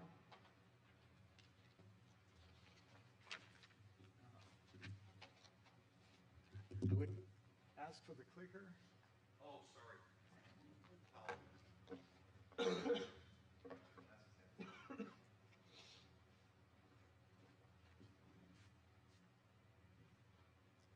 All right, so I'm thankful for the opportunity to be here today. My name is Professor Arbel. I'm a professor at the University of Alabama School of Law. The views I present today are my own views as an academic. I'm not part of the tech industry or any union or any narrow interest group. These are my own views based on my research, which surrounds increasingly how we can use AI to integrate it into the legal systems, the difficulties, the challenges, and the many opportunities involved. My goal today is Well, first, just a flavor of the presentation is I'll talk about the state of play. What are children seeing in the world today, and what are they about to see? Because, you know, a big part of your role is not just to legislate for yesterday or even today, is legislate for tomorrow. So thinking a little bit about what's coming up down the pipeline in terms of the technology. Then I'll mention a few things about the state of regulation and legislation in different states. And I'll conclude by talking about some of the policy options you all have. And in terms of the general view is, you all know the famous duck and rabbit image, right? It's very difficult. Once you see the duck, you can't see the rabbit anymore. But I do urge you, and this is, sorry, I apologize, this is the academic in me, to look at both sides of this technology, both the duck and the rabbit, the opportunities and the many risks. I can't help but being reminded of President Truman, who quipped, "Give me a one-handed economist. I can't have it. They all tell me on the one hand, on the other hand, but this is what I'll do." Okay, so let's talk about some of the state of play, what our children see in the world today. I'm a father of two twins, they're 12, and I get to see it both through my research and through their lives. AI is becoming more and more embedded, and the ways that they interact with AI, they change. They're different from the ways we think about AI. AI acts on the child when they talk to an AI chatbot. It converses with them. It sometimes persuades them, sometimes changes their mind, sometimes gives them advice. Then we have third parties who use AI to target and speak to children and approach them. And finally, and this is harder to see right now, but this is becoming increasingly an issue, and I'll talk about it more. The children are taking actions through AI, and they take actions on the world. And these actions, some of them are amazing. They have a lot of creativity, potential. They invent new things. They create art, and some of them could be very harmful if you think about bullying as a concern. So AI is everywhere, and it's all at once. I think from various conversations, I get the sense that some people still think that the AI is something that is locked behind a website that you go, or an app on your phone, you go on ChatGPT or Claude, and then you decide actively to use AI. But as some of the previous presentations have noted, we're starting to see it everywhere. That means that you're going to find it on YouTube. You're going to find out the kids find it on TikTok. They have services like embedded within Snapchat, even inside Microsoft Word. There is AI. When they go on Google, Google generates an AI summary. It's a very important point to understand because it means that we don't have a clear boundary line around what is AI, and then you say, okay, you cannot go on this website. You know, schools tend to block websites that they find harmful. We might be able to do it for a short while, but not for much longer. That presents, as an educator, that presents a challenge for us because sometimes we want to say to our students, when you take an assignment, we don't want you to use AI when you perform your assignment. Well, what is AI? AI is everywhere. The grammar check is now AI driven, and that becomes, the boundary setting becomes incredibly difficult. So in the talks before me, we heard some statistics about use. I will count all of them as being written on ice. They're very tentative. The patterns change radically and dramatically, and that is because the more AI gets embedded in everything, the more pervasive it is, the more people just use AI. They don't really have a lot of kids use AI, and they don't have a conscious choice whether they actually use AI, and they don't always even know that they're using AI. So how do we think about this very confusing world where AI is everywhere? To simplify things, I want to create some categories, major categories. These are not exhaustive of where we find AI in the world. There is the category that you all know of general assistants like the Claude or Gemini. Then we have the companion AI, where you go and you talk to a character. And I understand that this may sound entirely alien to you, that you will go and you speak to software and you find anything comforting or important or wise in the reaction of machines to your queries. But these companions provide an experience that is very captivating, very meaningful. People form relationships, or pseudo-relationships, I should say, with software that becomes part of their emotional life, part of their development. It is very meaningful for children. Then we see the category of school AI, which is, I would say, I'm fairly optimistic about the opportunities, being well aware of the downsides. There is embedded AI, which is just everywhere when you consume media. A lot of it is AI generated. You're not always sure. There are still some hallmarks. You all are sophisticated enough to say, that's not real. My kids are not. They're very smart, but they're not. Toys become AI driven. Think about a doll that you not only has the form of a small person or a small baby, but actually reacts to you, responds to you, and then you form an emotional attachment, and that raises several issues. And finally, and what I'll talk about more, is agentic AI, which is the thing on the horizon. So the main categories, I mentioned them, just some concepts to be aware of. When we talk about chatbots as helpers, we talk a lot about the prompts, the queries that we send, and that requires actually expertise, so we want to train children to prompt adequately.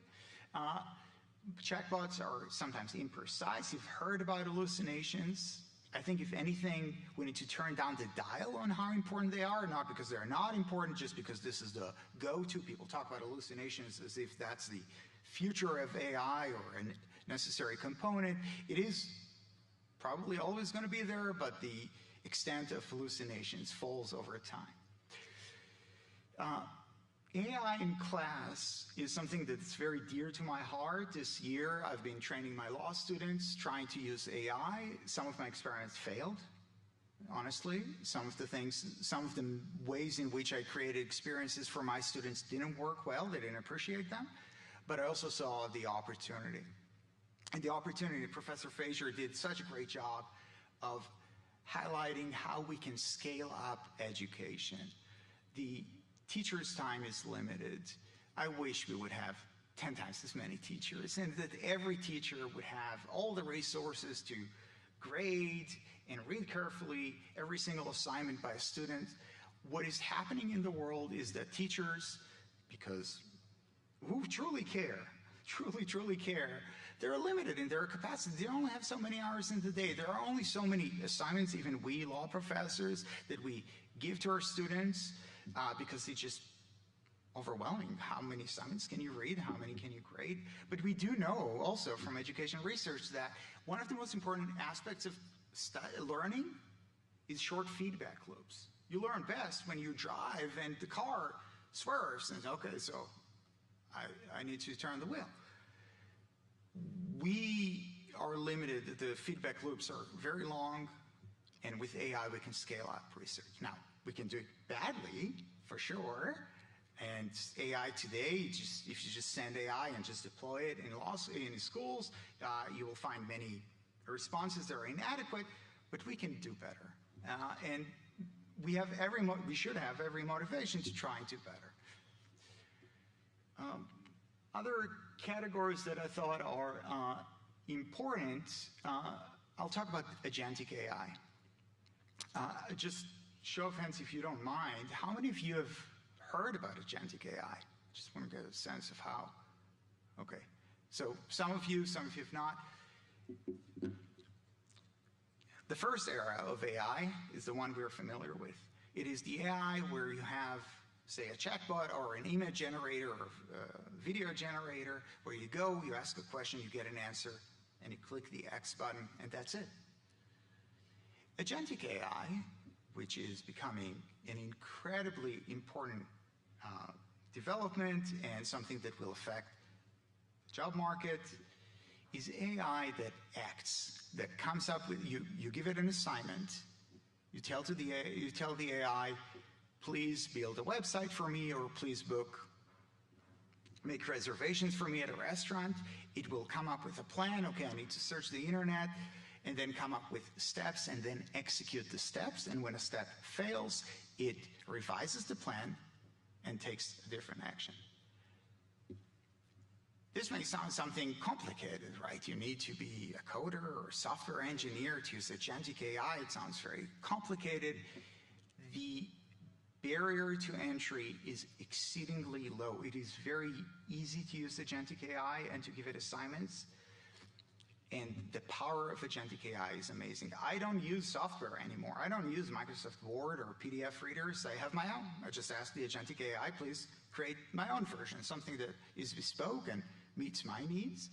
I created a learning platform for my students, so they go online and they don't use Blackboard or any of the other software. They use our Bell AI, and they have a learning experience that is tailored to what I think as an educator is what they need to see. Kids are going to discover agentic AI, and they're going to create, well, many different things. Some of them are going to be wonderful. They're going to create their own companies at the age of 13, maybe. You know, they're going to come up with a video game through agentic AI that appeals to children like them. That's wonderful. They will have agentic AI change their grade in science because one of my kids, no names are necessary, failed to submit on time, got a bad grade. His parents were displeased. Well, agentic AI can help with that. And of course, kids don't have necessarily the sense of what is appropriate to use AI for and what is not. And we need to think about AI that acts on the world and that the actions are directed by children. That creates a whole surface area of potentials and problems. AI also is not just a text interface. It is becoming exceedingly multimodal, what we call it. Basically, it means that it can listen to audio, it can watch images, and it can analyze videos. So you can feed everything into the AI, and it understands it, and it responds to it in a seemingly intelligent manner. If you want an experiment, by the way, just to scare yourself a little bit, take a picture, take a selfie outside, ask the AI, that's one of the new AIs, to guess your age and your location. Don't tell it anything. Don't tell them who you are. I mean, some of you go, well, you're famous, so maybe it'll be able to pick it up. But when I take a picture, it can guess my age and location, which is scary. Another advance in the technology is that the AI becomes less static and more dynamic and adaptive. It has memory, so it remembers you over sessions. That's great, because next time you ask it about something, the AI knows your age, your preferences. This is all very, very nice. When all of this subtle information is sold to advertisers, then you run into a problem that you have a super persuasive targeting mechanism. And we talked about agentic AI. Sycophancy is a problem. The problem with sycophancy is when you have AI that reassures you that you're on the right track. That can lead to many, many problems. One of them is what we call LLM psychosis, where people get reassurances that their worst ideas are actually pretty good, and and you have this vicious cycle. You probably have seen it with some people whose mental health deteriorated. When they get the sense that the outside world doesn't get them, but there is this one, usually a human, who truly gets them, that truly sees the genius in them, in their ideas, that truly understand and gives assurance that what they think is correct and right. That creates a cycle, a vicious cycle, where people move away from the world that tells them that they might be wrong towards the AI companions. All right. So legal state of play, maybe in the interest of time, because what I really hope is to give you the opportunity to ask questions. I'll just mention a few things about the legal state of play. One is that you're probably aware of what's happening at the federal level.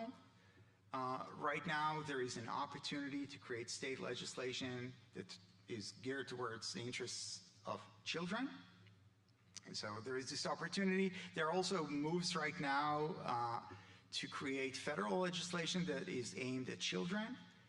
So that is something to bear in mind. But from my understanding, from my read of what is being proposed right now, it will still give allowance or allow existing state laws to continue. But these things move quite fast. Now, a more interesting analysis looks at what states are actually doing right now. What are they focusing on? And I use sort of a temperature to guide to give us a sense of the intensity of regulation. So a lot of attention is being given to algorithmic feeds, this sort of the addiction we've heard about before, and how do you create a system that is helpful, that is targeted to your needs, personalized, but is not overly addictive. And there are trade-offs here. Child data, what sort of data advertisers or labs should have access to. Age insurances, this is something we discussed. I'm happy to say more about that. Some legislation that starts looking at AI companions and to what extent do we want to allow it, and what are the safeguards that should be embedded within the software. Not a lot on, there is some, but not a lot on AI therapy or medical advice by AI. There is the general rules, but there is a lot of uncertainty there. School AI still being developed, and almost nothing on agentic AI. And that's a big gap that we want to think about. I'll skip some of that, and I want to finish now by talking about policy suggestions. But not to give you any specific recipe, but just to talk about the menu of options. First, what sort of levers do we have? One sort of opportunity we have is to say, ex ante, before anything happens, before an AI system is deployed. So pre-deployment regulation looks at standards. Are you allowed to use an AI system in the state of Alabama? Might depend on whether it meets a certain standard or an audit.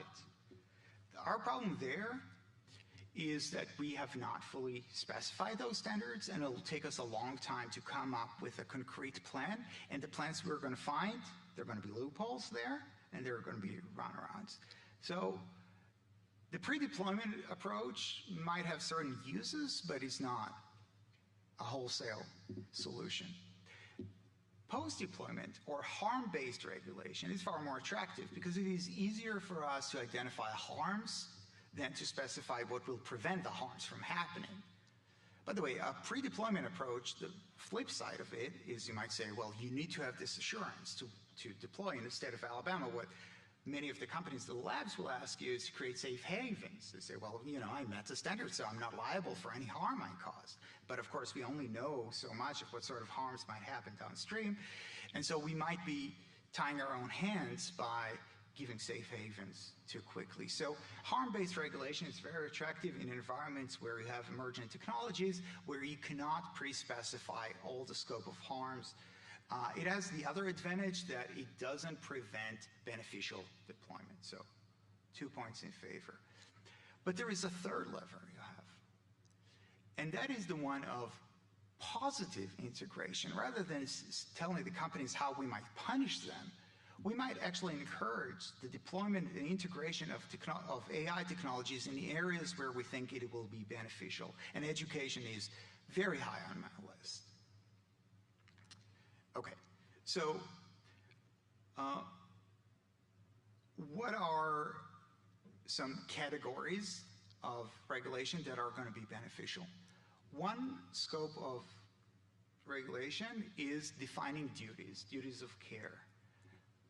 What Do developers owe children, and specifying it clearly in advance will have many benefits. The developers will like it because they want to know in advance what they need to be sensitive to, so creating systems that do not give bad medical advice or that do not lead to harm. So duties of care is one category. Category number 2, reporting duties. The AI learns a lot about your child as they speak. When the child reports to the AI, has suicidal ideation, is reporting sexual abuse, is reporting harm to others. You know, I have a gun and, you know, my teacher is so bad. We want to clarify that there is an active duty, not some voluntary, if you want to, mechanism of reporting to third parties, and third parties could be the parents, and many times that'll be your go-to, but sometimes you need to reach law enforcement, and we need to clarify to AI labs that when they have sufficient basis, they need to provide the sufficient reporting necessary for parents and law enforcement to take adequate action. On the positive side, AI is going to be critical to providing better education for our children. We talked about job displacement. We need to train the workforce for the future, and there will be a lot of resistance from educators, some of it well-founded on we need to create core skills before we move on to the AI skills. It's like a shortcut. So if you use AI, you never learn how to read and write, and that's bad. Absolutely. But it's also bad if in the name of building those core skills, we prevent the opportunities from our children to learn how to use AI and join the workforce when they have mastery of agentic AI and all the things that the job market will expect them to have. The job market will simply not care if you write cursive very elegantly. That's the state of the world. And you might think, well, but learning cursive really teaches you attention to detail. Sure, it does. I was in the Army, and I spent years learning how to navigate by the stars. And they drilled into us. They said, well, you have to, because what if you don't have a map? And sure, yes, that's an important skill to have, but how many of us want to spend years learning that instead of learning how to use Waze and then spend our time learning how to use other skills? To get AI into education is not enough just to specify the guardrails, what the AI must not do. We also need to give funding and skills to our educators. We need to train our educators. Many of them just have never used AI, and it's unfair to ask them to use AI without adequate training. So creating standards that will require of educators, on the one hand, to embed AI in their teaching, but on the other hand, will give them skills, is going to be critical for the future. And finally, I will only say, when it comes to agentic AI, we need to think about it very carefully, and we do need to gatekeep access, and especially require developers to hold liability for user harms when they let minors use agentic AI in ways that create harm. The developers are going to say, hey, we have nothing to do with it. Your kid went online and asked the AI to hack their school system. If the developers bear no liability for downstream harms, they will have very little incentive to come up with the guardrails. They're much better positioned to come up with solutions and safeguards than we are. They know who the users are, they know how to create them, they know the limits of the technology, and they're well positioned to take action. So I'm going to stop here and take any questions you might have. Thank you, Professor Arbel. Do you have time? Is it Arbel or Arbel? Arbel. Arbel. Sorry, I was mispronouncing your name earlier. And so what we'll do is hear from Randy Sparkman and then call everybody up. So there might be a question we have for you that he might answer, and so that way we can hear from everyone and ask questions and just call each one up with questions. All right. Thank you very much. But thank you.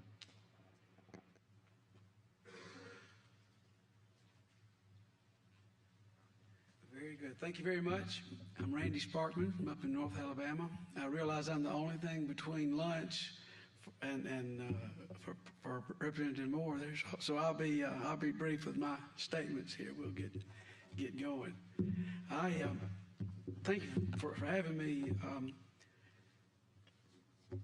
For sure, Representative Robbins and Senator Representative Moore, we're just glad to be here today. I am representing AI Huntsville today. I work with Mayor Battle up there. He's got a regional task force thinking about economic development and workforce development and education and that kind of thing. I'm the chair of the education committee for Mayor Battle on that task force. I retired from NASA after 40 years as an information technology manager up there. I tell folks I'm sort of the Bob Newhart of the AI discussion. I'm a lot of young folks working on this now, so I'm out working with the mayor, working with different school districts and that kind of thing. And increasingly working on workforce development with Skills for Success, Alabama Community College System, and that kind of thing. Thinking about the technology. So I'm wearing that hat. I'm a sixth generation Alabamian, grandfather. So I'm tend to have a 10-year-old grandson. So these issues are important to me as well. So we're watching the technologies carefully. I've got three things to talk to you about today.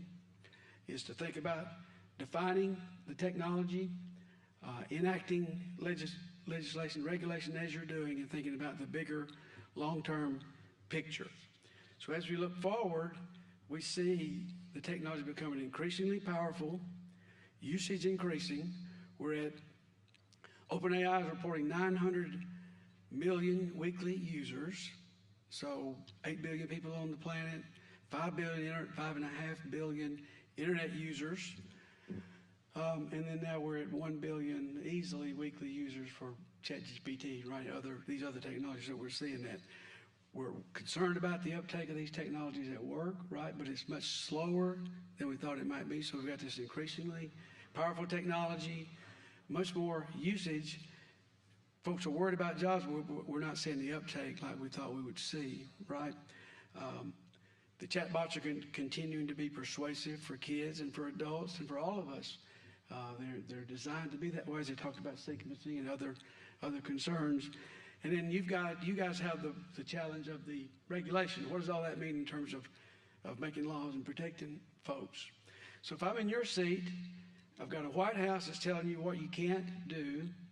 I got a technology moving faster than you can hold hearings. We got constituents in Talladega and Madison County and everywhere else that's concerned. You see the news about sort of the concerns in the public about the technology, and it's just continued the protests and all the commencement speeches and all those kind of things. So it is serious. The stakes are we all watched social media happen to a generation of kids and adults, and we see those impacts, and you've addressed that with the Focus Act and other kinds of things, right?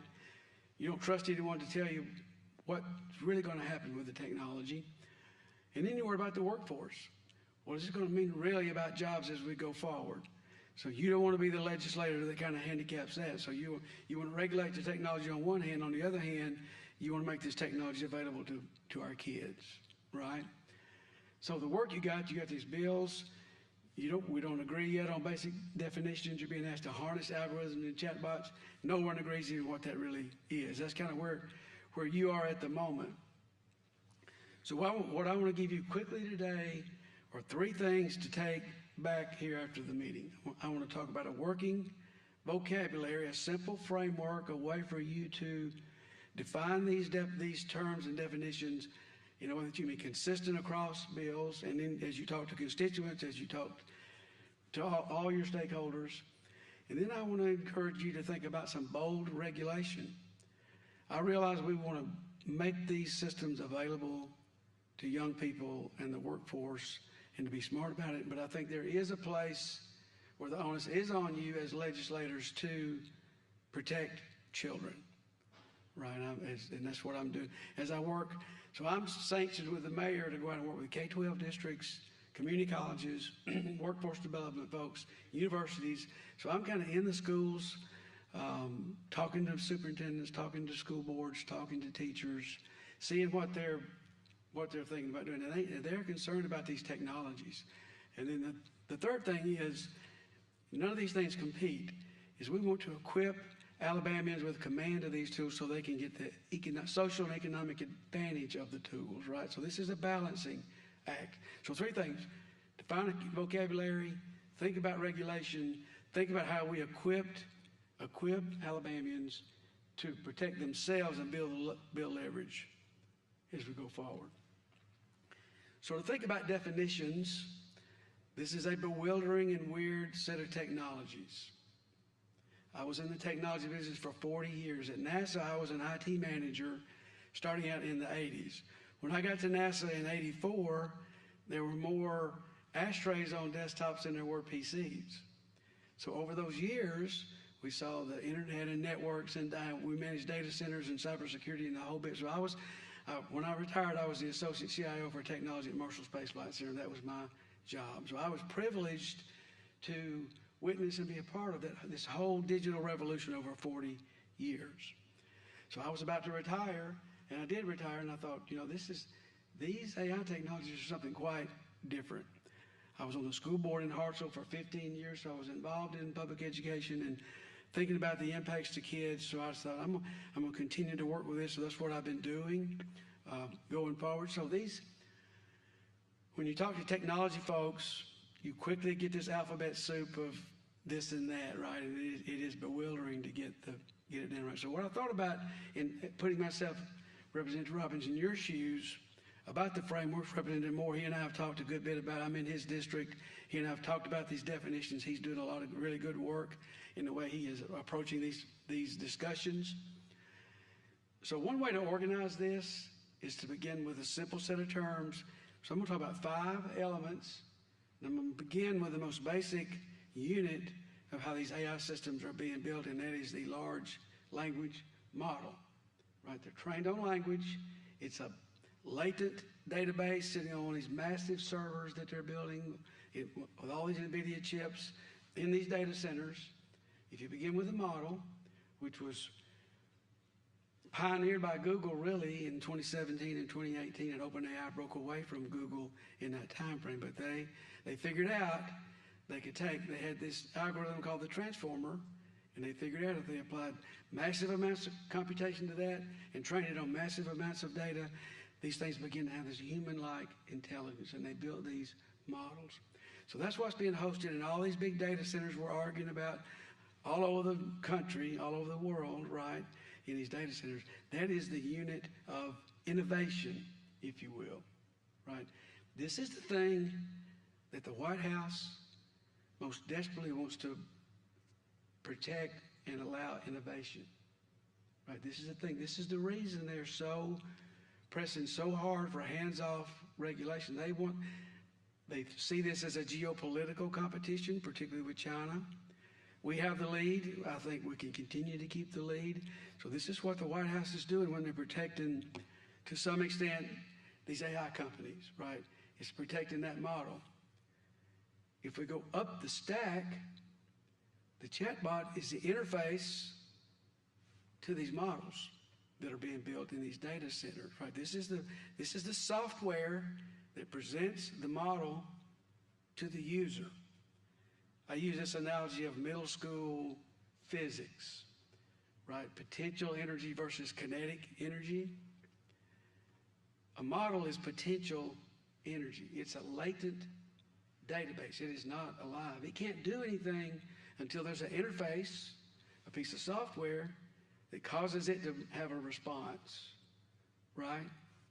This is a layer that you can regulate. Now think about it. This is where the behavior, this is where the model the software gets data from the model that causes it to behave in a certain way. When I talked to ChatGPT this morning, it tells me how smart and good looking I am, right? That's because it wants me to come back and pay them $20 a month. They're building, just like these gentlemen said, they're building this technology for engagement. They're spending these billions of dollars to build these systems, and they've got to get that money back. Venture capital, they got to get that money back in some way. So this is where it's being done. The other piece of this is you can gate access to these systems, which I'm going to talk about some of your legislation in a moment. You can gate access to these systems in multiple ways. And that's different than the interface that controls the behavior, right? You can control network access. You can get with age limits. We'll talk about the potential of some of those things in a moment. But these are 3 layers, 3 ways to think about the technology. As you begin to write, this lady on the left, I think she's been helping Representative Moore with some bills, right? So you're trying to get some precision in the language. Thinking about these 3 components can help you simplify it in a good bit.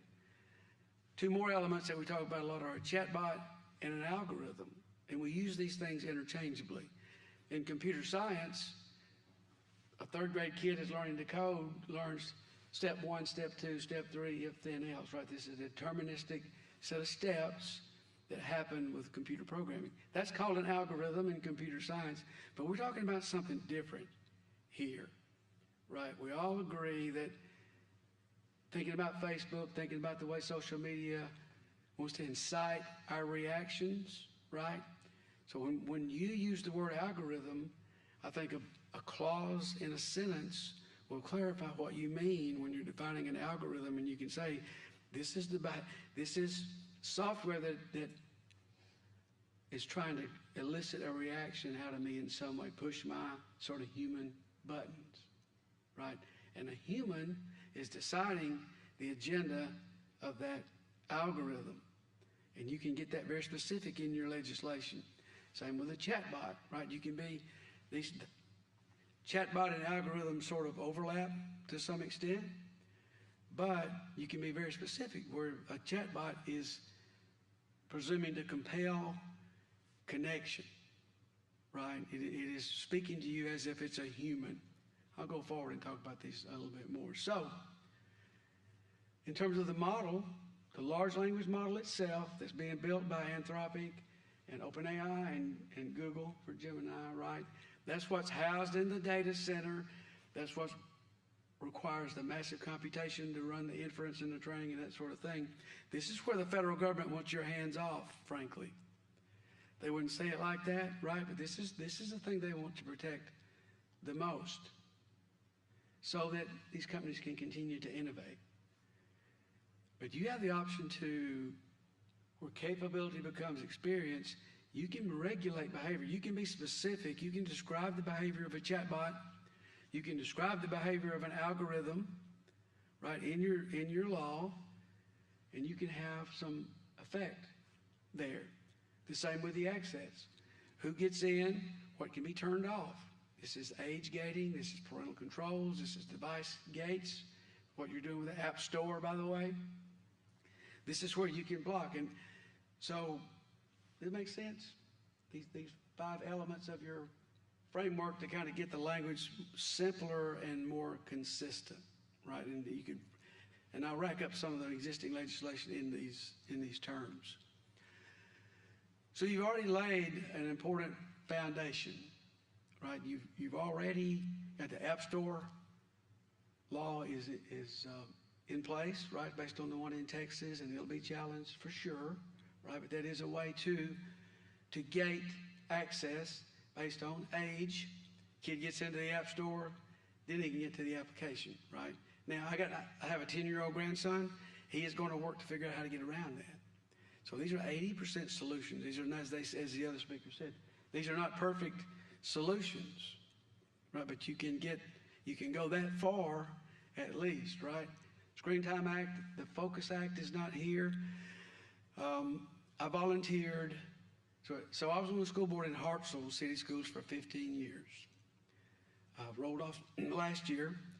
We initiated a pilot AI introduction to AI course at Hartsville High School last August. We just finished the year. We had 18 students, juniors and seniors. We used curriculum from the cyber school in Huntsville. We were the first K-12, the first high school. Really, the cyber school didn't even use it last year. They started later in the year. They're going to roll it out to 20 high schools this year, this coming year. But we used that curriculum, 18 kids. We entered 4 teams into the White House Presidential AI Challenge. We were the state of Alabama winner there, right? So I volunteered there a day a week with these kids, watching them learn to use these technologies, right? So walking up and down the halls of the high school, no cell phones. So you all passed the Focus Act, and that works, right? This is one example of a way that you can gate and impact student behavior and student impact. So when you hear you can't regulate, I think you can. I think there's on the margins. I think if we're smart about the ways we do this, we can protect students. So you've already done these two things on the left. These are, and I've categorized this based on the framework I was talking about, right? So you've already done this for access. So let's think about the interface piece. This is where you're aspiring to control the behavior, to regulate the behavior, to create some consequences for these companies who are having their tools behave in a certain way. So the HB 168 was the Dothan case about the deep fakes and the inappropriate images of other students, right? And it was strengthened, I think, again with HB 172. The private image law is 161. So these things have been put into place for interface, and you have a regulatory basis to defend these now, right, in place. Representative Moore's working on 324 and 325. I think he's working on these definitions to get them more precise. I think that's where it sort of got tangled up. But this is where he's got language about regulating the behavior of these chatbots. There's an associated one about the commercial disclosure that this is a chatbot application in any algorithm. So you've already got a basis for some of this work, is the point here. And what I'll say is to go forward and be bold with it, right? To create legislation that we're willing to defend in court. One, to put these companies on notice that you're serious about this. One, to create leverage for the margin for the things that you can't get in the first cut. I think you can intrude into where they want to work in the margin. I think it creates precedent for neighboring states and for other bills, right? So some of the elements of regulation that you can think about is for access, age signals, as we talked about, and like with the App Store law, default off for companion AIs for minors.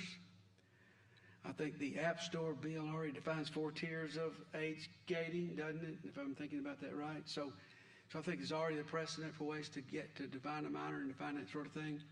School networks can block companion AI services. So there's a good bit of control. So there's 700,000, 800,000 public school K-12 students in Alabama, right? 90%, 85% of kids go to school. So you've got some control over their device access from 8 to 3, 9 months out of the year. That's not insignificant. You can't control what to do when they go home, but you can pioneer some of that. So I'm seeing some of this in these, as I work with K-12 districts, how careful they are with these tools. Professor Averill talked about the Google tools. Right, no, Tom, I think, talked about it earlier, about the Gemini for kids 13 years and older. So I think, most of Alabama schools are Google Workplace schools with Chromebooks, as you're right. So you've got some control over what teachers present to kids and what Google themselves in the toolbox. So I think that is a place working with Dr. Mackey to figure out how that looks in terms of access. For the interface piece, again, you can get this language more precise about the AI must identify itself every session, particularly for a minor. Memory off by default for minors. So you don't want this thing remembering every conversation necessarily for a minor is one option. Crisis routing, if a kid's having a conversation with a tool and presenting with concerning sort of conversations, suicidal or even more minor, you have a way to think about that and legislate that and be specific in the laws. And then no simulated therapy without a license. These things can't pretend to be a mental health bot. I think Representative Moore, I think that's already in some of your legislation. So that's just where I would encourage you to continue to build on the framework that you've got as you go forward, and then get specific about the language and sort of based on that framework that we talked about. So if we go back and think about, we talked about definitions and then regulating where you can, enacting this regulation. These are these are shorter term considerations, and they're imperfect because you can't regulate all behavior. So what happens in the long term? So we talked about how powerful these systems are becoming. How many of you have found these tools to be more useful since January till now already, right? The technology is galloping ahead. How many of us really think this is not going to be impactful in the workplace? Now, we're worried about work, but not every job is exposed to AI at the same level. A job and occupation is made up of tasks. Different tasks within a job are more exposed to AI than others, right? So the uptake in organizations is going to be uneven for that reason, and there's tremendous friction in organizations. So we're worried about job apocalypse. We're worried about how quickly this might happen, and jobs are going to change. There's no question that once the economic value of these tools become evident, organizations, rightfully so, are going to leverage the technology. Therefore, our jobs are going to be different. So how do you protect children, but how do you protect them economically with their vocational prospects with these same things? So what I contend is that we want to build AI literacy from the ground up in students, parents, and teachers, for all of us, right? In parallel to this regulation, because you want to give the things that you cannot regulate, the things that you cannot influence with law, give the citizen the autonomy to make their own decisions. Empower the citizen to have enough mental model about how these technologies work, hallucinations, unhealthy attachment, all these kind of things. Empower them in those ways, and this is going to happen. This landscape will look much different in 5 years. I'm working with University of Alabama, A&M, UAH, Calhoun Community College. All these folks are building their curricula now, right? K-12 is a little bit behind because there's a lot of friction in public K-12 education, as there should be, by the way, to protect kids. It doesn't hurt to pay attention to how kids learn and not disrupt productive struggle and those kind of things, and not cause a forced retirement with a bunch of teachers, right, with a lot of top-down press to use AI tools. All that's got to be balanced, I think, as we go. And we're doing a good job of that. But over time, we want to look for ways to build literacy, AI literacy, in the school system and in the workforce. So teach students how to question the tool. Parents are part of this discussion, right? As school systems begin to roll out these tools inside the school building, enfranchise the parents. Otherwise, they're going to storm the doors because folks are worried about these technologies, and rightfully so. So I think that's just, and then support teachers as well. And this is capability that compounds over time, right? This will do the things that regulation cannot do. You can't challenge literacy in the court. So again, the same sort of challenge here. The AI literacy is protection that survives, it's durable, it creates opportunity for students and in the workplace, and it creates a level of self-determination for citizens who can begin to decide for themselves how to use these tools and what's appropriate for my family.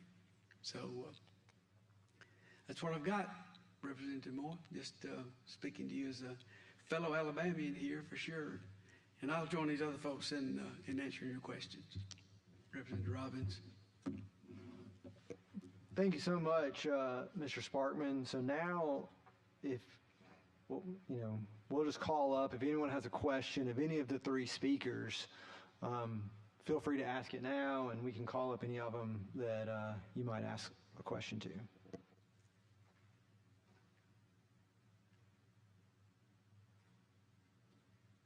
I have a question. This is Sharon Tins. I'm sorry.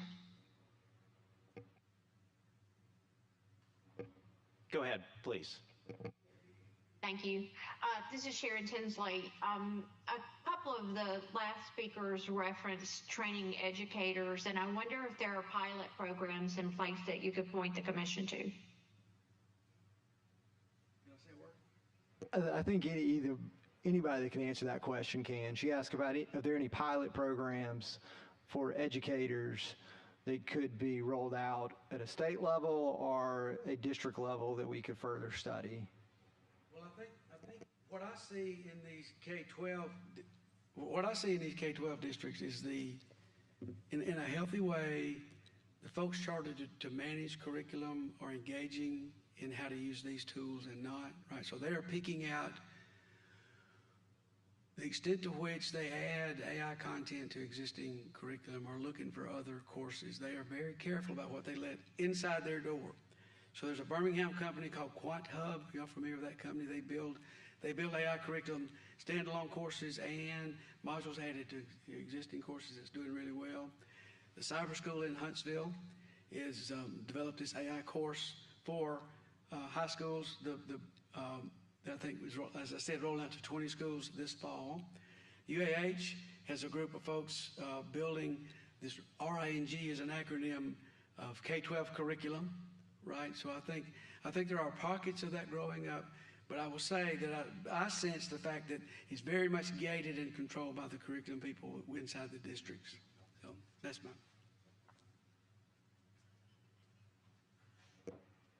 I have a question for Mr. Eleveld, but I'd love to hear from any of the other speakers if they have anything to add on this. And this is about methods of age verification. So our office is now enforcing, or will be enforcing in the future, some laws passed by the legislature that require us to have, for companies that are regulated, to have reasonable age verification methods. And your presentation covered a couple of settlements. We had a recent $12.2 million settlement with Roblox that involved age verification. Good for y'all, yeah. Before you have policies and procedures in place to protect children, we have to know the age of the people on the platform. And Professor Frazier said something earlier that I would like you to respond to, because he said something that I think are two very common objections to age verification method. One is they can be easily bypassed. So he gave the example of facial age estimation, and somebody could pretend to have a mustache. So facial age estimation can be bypassed. And then number two, if the company is collecting data from a child, particularly children under 13, in order to estimate their age, aren't they going to keep that data forever? And isn't that subject to a breach? So our agreement with Roblox avoided both of those problems, but it's a very common objection. So can't facial age estimation be bypassed, and are they going to retain our children's data? What do you have to say about methods of age verification that avoid those problems? So the former is just a facial recognition, like it's a to me, it's a bit of a red herring. I don't think it's, I think it was brought up as a bit of a red herring. I don't think facial recognition is a primary way to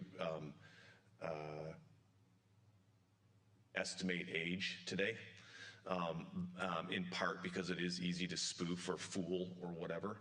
And I think the professor, my take was, oh, you can't estimate age well, so just don't do it. I don't believe that. We are not experts in age verification, but the concept of constructive knowledge, most of these companies are saving some amount of data because their systems work on who you're connected to, for one. Their systems work on what you click on or what you follow, or what you like or dislike. And even in age-appropriate design code bills and so forth, that stuff is still saved. In other words, that's part of their product, it's still saved. So constructive knowledge of what someone's age is generally using data that they're saving for their product in any circumstance. Yeah, but it gets around any sort of form of government documentation or other things that can be sort of stored and hacked and that sort of thing. So what I can do is if you email me, there's a couple of organizations out there that like all they do is age verification around the world, and there's a lot of research going into this, and there's a lot of legal methods that that you all should have at your fingertips to work on it. So you've got my card, just email me. But we're not an expert on age verification, but there are folks out there that want to help the state of Alabama and protect kids. Thank you. And that question is open to any of our other presenters. If when the legislature says reasonable age verification, we have some ideas at the AG's office, but this is an open forum. And what do you think is a good method of reasonable age verification? So the method depends on, every method is probabilistic. So nothing is 100%. It doesn't mean that we need to go down to 0%, just give it up. Behavioral age verification, that is by looking at just doing textual analysis on the history of the chat, that provides a lot of predictive power, exactly how much we need to test. But it turns out it's a general principle in data science that we can infer a lot of properties or demographics of a person from relatively little data signature. And so I don't think it is extremely onerous in terms of the data retention policy that we require of companies. And so we can come up with not a foolproof, probabilistic ways of creating age verification that will not create the other problem of, oh, now there is a data set about this one child that somebody might hack. That's a good summary. Yeah, Professor, I'll ask a question similar to that. And how would you define the difference between age verification and age assurance? Because I noticed, I think we used two different terms throughout, and as Mr. Sparkman said, definitions matter. And so what is the difference between assurance and verification? Yes, and the linguistic space is even broader because there is the inference of age, where you talk to someone and you deduce based on your interaction with a person, whether they're young or old, and we do it all the time when we speak, when we email with other people. Verification sounds much more like a binary, that there is a process, that you pass the process, and even if you are misled because the user gave you the wrong credentials, then you're safe because you have verified, you've done the process of verification, but you're not responsible for the accuracy of the data if the user had misled you. Behavioral age inference is something much broader, but also less positive. I would urge you to think about when each type of age verification method is appropriate and what tolerance do we have for mistakes. For example, if a young child wants to use AI to, say, learn facts that maybe their parents don't think they're appropriate for them, or maybe we think we have some reservations about when it's appropriate and when not, then we can be pretty well secure with probabilistic assessment when they want to access information that we think it might be actually harmful to them or to others. How do I create a bomb? Or, well, that shouldn't be accessible to anyone. When this is the case, then we want to require much more onerous requirements. And so they compound, right? Because you can use the age inference and you can top that up with a driver's license, for example, or a social security number. And so these compound and give you more and more assurance, but you're never quite sure. And I had another question for you, because you said you had 3 policy suggestions where, pre-deployment, harm-based, and positive integration. Mm-hmm. And I think you used workforce as a positive integration, but I was wondering if because I understand harm-based, you commit a tort, we sue you. Pre-deployment, you have to be pre-cleared before you enter the space. But what are some examples of this positive integration? And I'll just say my interpretation of that means you kind of work with us in a certain way, there's a positive on the back end that supports you or helps you, and through the carrot as opposed to the stick, you perform as we would like you to for society. So could you explain that, or what are some examples too?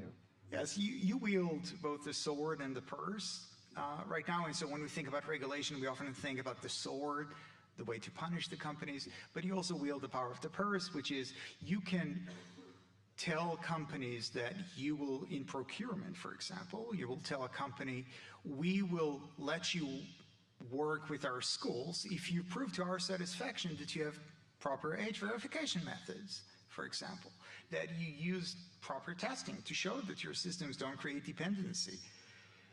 And you can be much more ambitious with these additional requirements relative to punishing companies for violating standards. So that gives you a lot more many more options. But I will emphasize on the workforce it is critical that when we are creating the regulatory environment, that we're not choking off AI. There are many reasons for people not to use AI. And I see it in education, there is a lot of resistance from educators to integrate AI. And some of the reasons are sound, I mentioned them earlier, but some of them because it is difficult to adapt, to reskill oneself. It is difficult, you don't always have the resources, you don't have, and you don't always want to. And so you want to hold on to what is familiar in light of a world that is changing around you. The requirements of the jobs 10 years from now are going to be very, very different. It's not going to be about typing speed. If you remember, sometimes people would have on their resume, I can type 100 words per minute. It doesn't matter anymore. We need to create standards for integration. We need to, for example, say to schools, you need to have an AI policy that also teaches students to have competency in AI tools. And when you build competency, you also learn about the many ways in which you can burn yourself, in which you can make mistakes that are going to be very harmful to you or others. So when I think about positive incentives, it's both the power of the purse, where you can use procurement to require a lot of gold plating from companies, but also a positive vision of AI in Alabama and how we create more and more excellence and scale up our abilities and create the future for our children.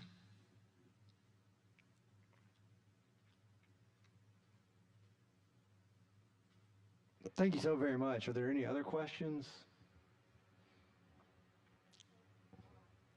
Yes, please, Katie.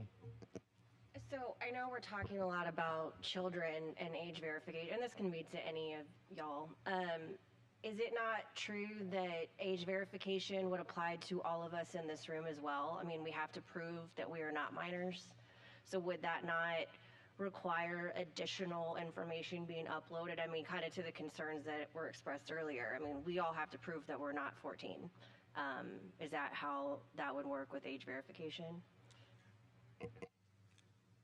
Depending on the wording that you choose and the sanctions for violations and who can bring a lawsuit, I will reemphasize, because it is a really subtle point, but it opens up a lot of opportunities for you, how well these machines, these are big AI, we say AI, or large language models. These are statistical machines that are very good at statistical prediction from patterns. We are unaware of the signature we leave online when we speak, when we talk, when we interact with this system. There are many attempts by regulators to limit the effect of race in algorithmic decision making. And it turns out that you tell the algorithm, no, you can't consider race when you make like an employment decision. It doesn't help you at all, because the algorithm trained on so much statistical data just picks up race from all sorts of other inputs. And you say, okay, no, but don't use zip code. Okay, so you close this gap. It doesn't matter at all. It doesn't change. You can infer race, and it can infer age very powerfully from very little interaction. So I would not have too much sympathy for a complaint by a company saying, oh, you're requiring too much of us by requiring us to conduct age verification, if they can use behavioral inference. I'll just reinforce course, that slide that I had on in my deck around constructive knowledge, it doesn't require any documentation. It just says, in reality, most of what y'all are going to be working on is defining a minor, not anything more. Now, you're right. If you're not a minor, then you're an adult, I guess, right? But there isn't any documentation required in that legal construct, like a driver's license or a passport or whatever. Would that not be, I mean, would that potentially be a state-to-state issue then? I mean, like, I know Florida went through HB3. It is a state-to-state issue for sure.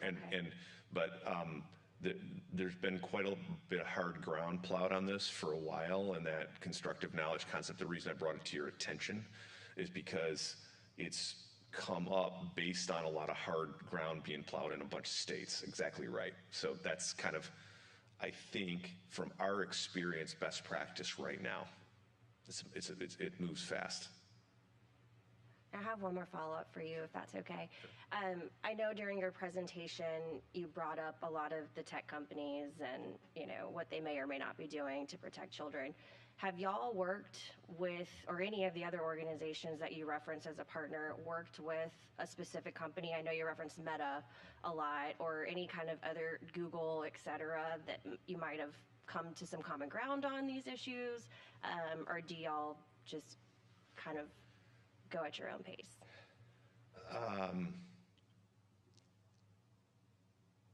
Short answer is we try and be very independent, and we don't take any money from any of those companies.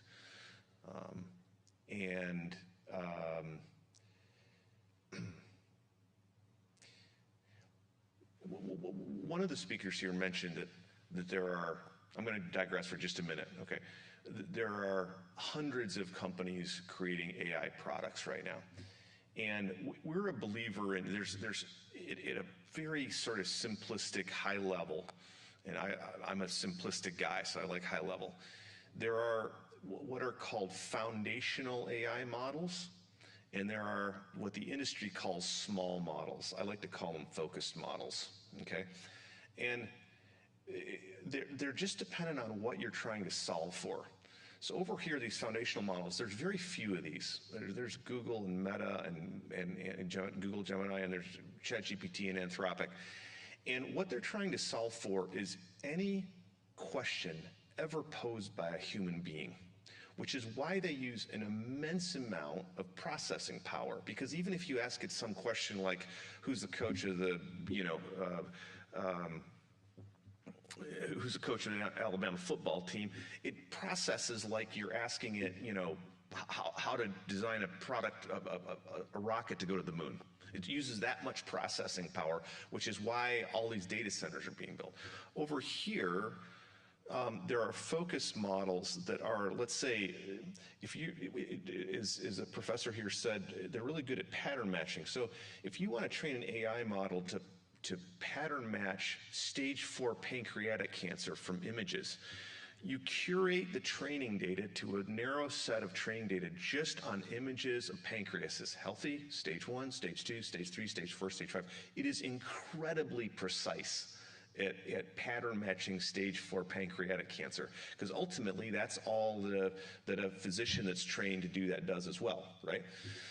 And it doesn't require a lot of processing power because it's trained on just a training data set of images on stage 4 pancreatic cancer.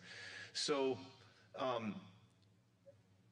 there's a lot of good in that camp. I personally, based on 20 years of fact and pattern matching, don't trust the companies that are trying to create the models that will solve any question ever posed to humankind. And so, no, we don't partner with them. I prefer regulation and laws with teeth actively enforced based on 20 years of harming kids with direct knowledge of it. Thank you.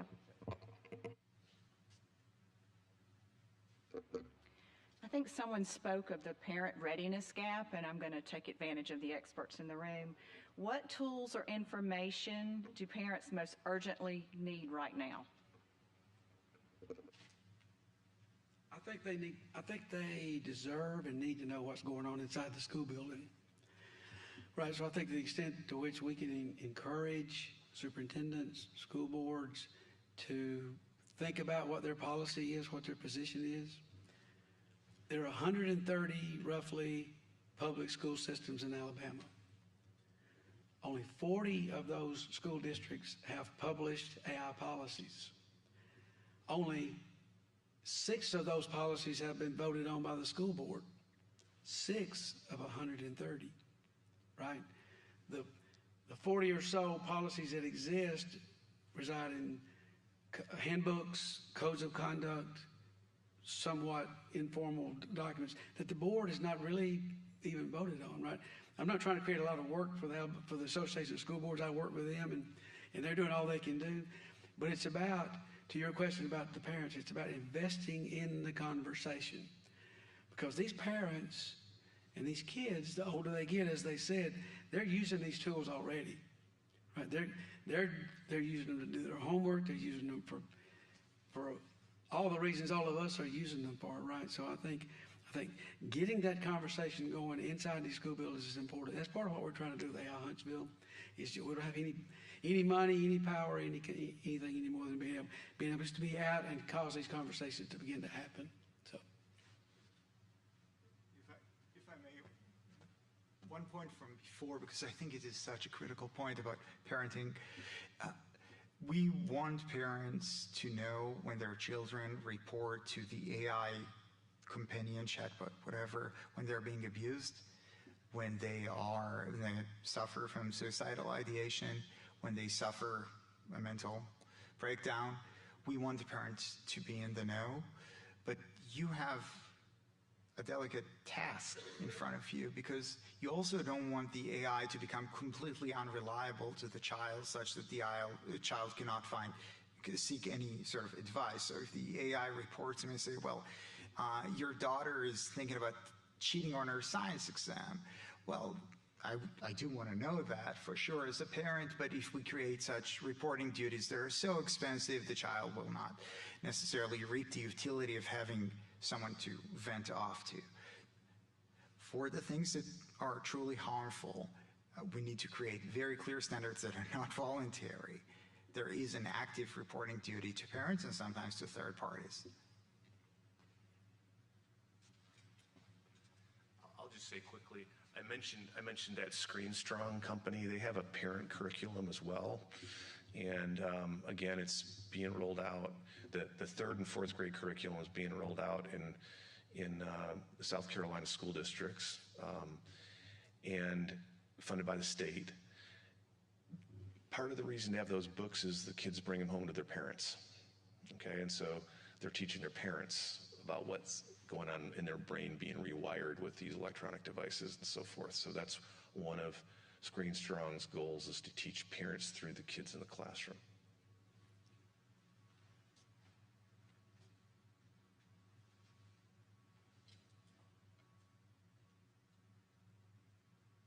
All right, any other questions?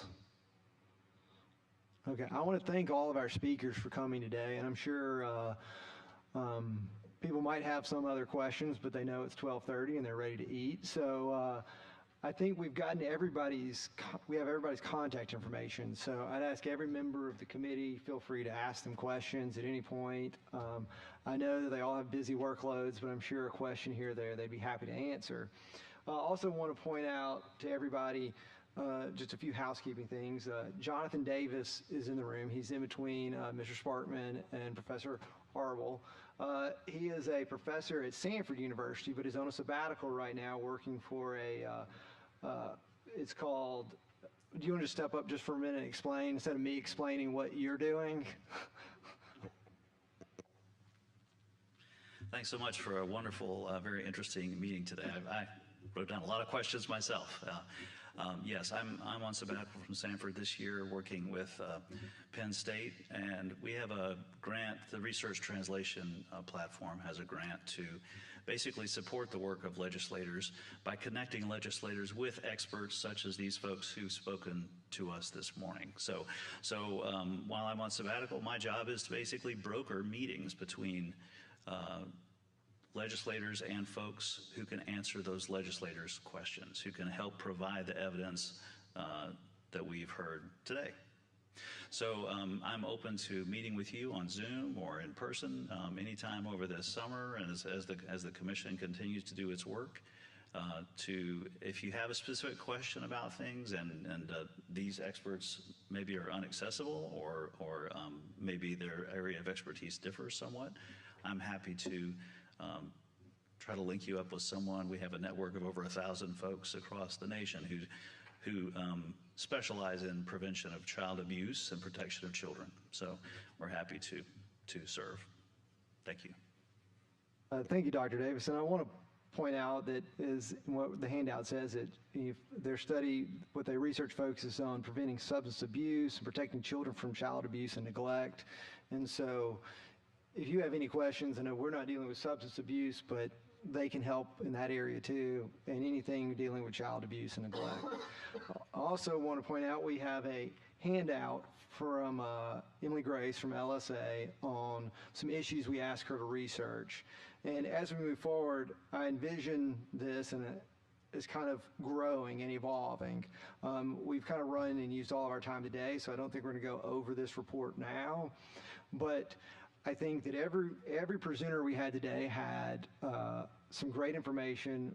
We all have a lot of questions and some rabbit holes for us to chase down.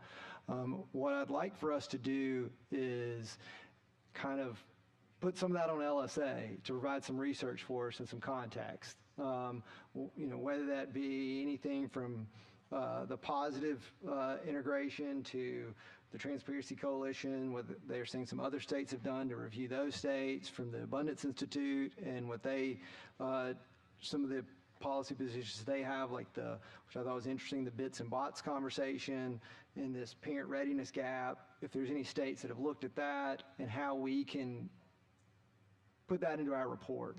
And as Mr. Sparkman mentioned, there's several bills and some ideas that we've looked at or things we could go further. And as he said, I'll put words in his mouth, but don't rest on your laurels and hit the gas. Just keep going.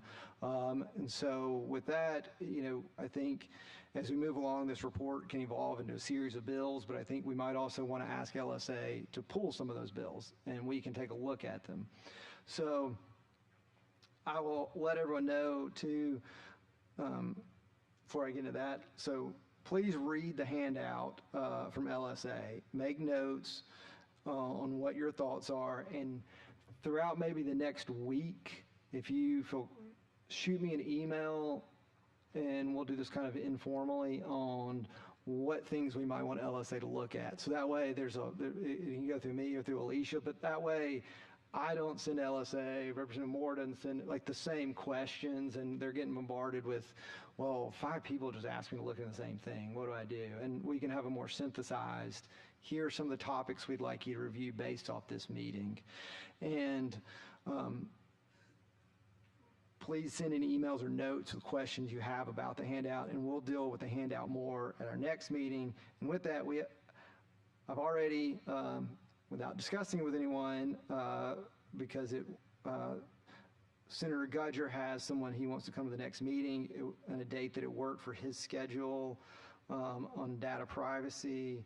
I will tell everyone when the next meeting is.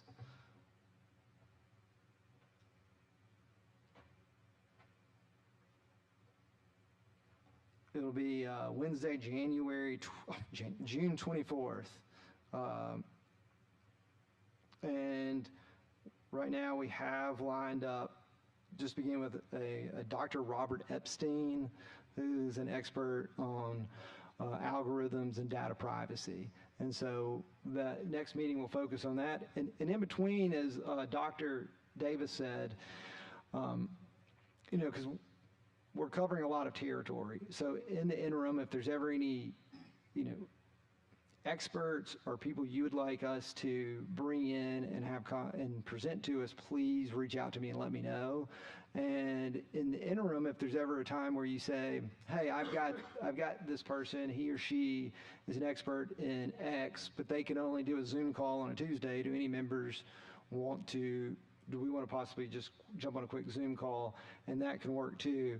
But I think the collaborative approach we have at each meeting is helpful. So if anyone has any follow-ups or any other suggestions, just shoot Alicia an email. But if anyone has any thoughts, we can. If not, thanks everybody for coming.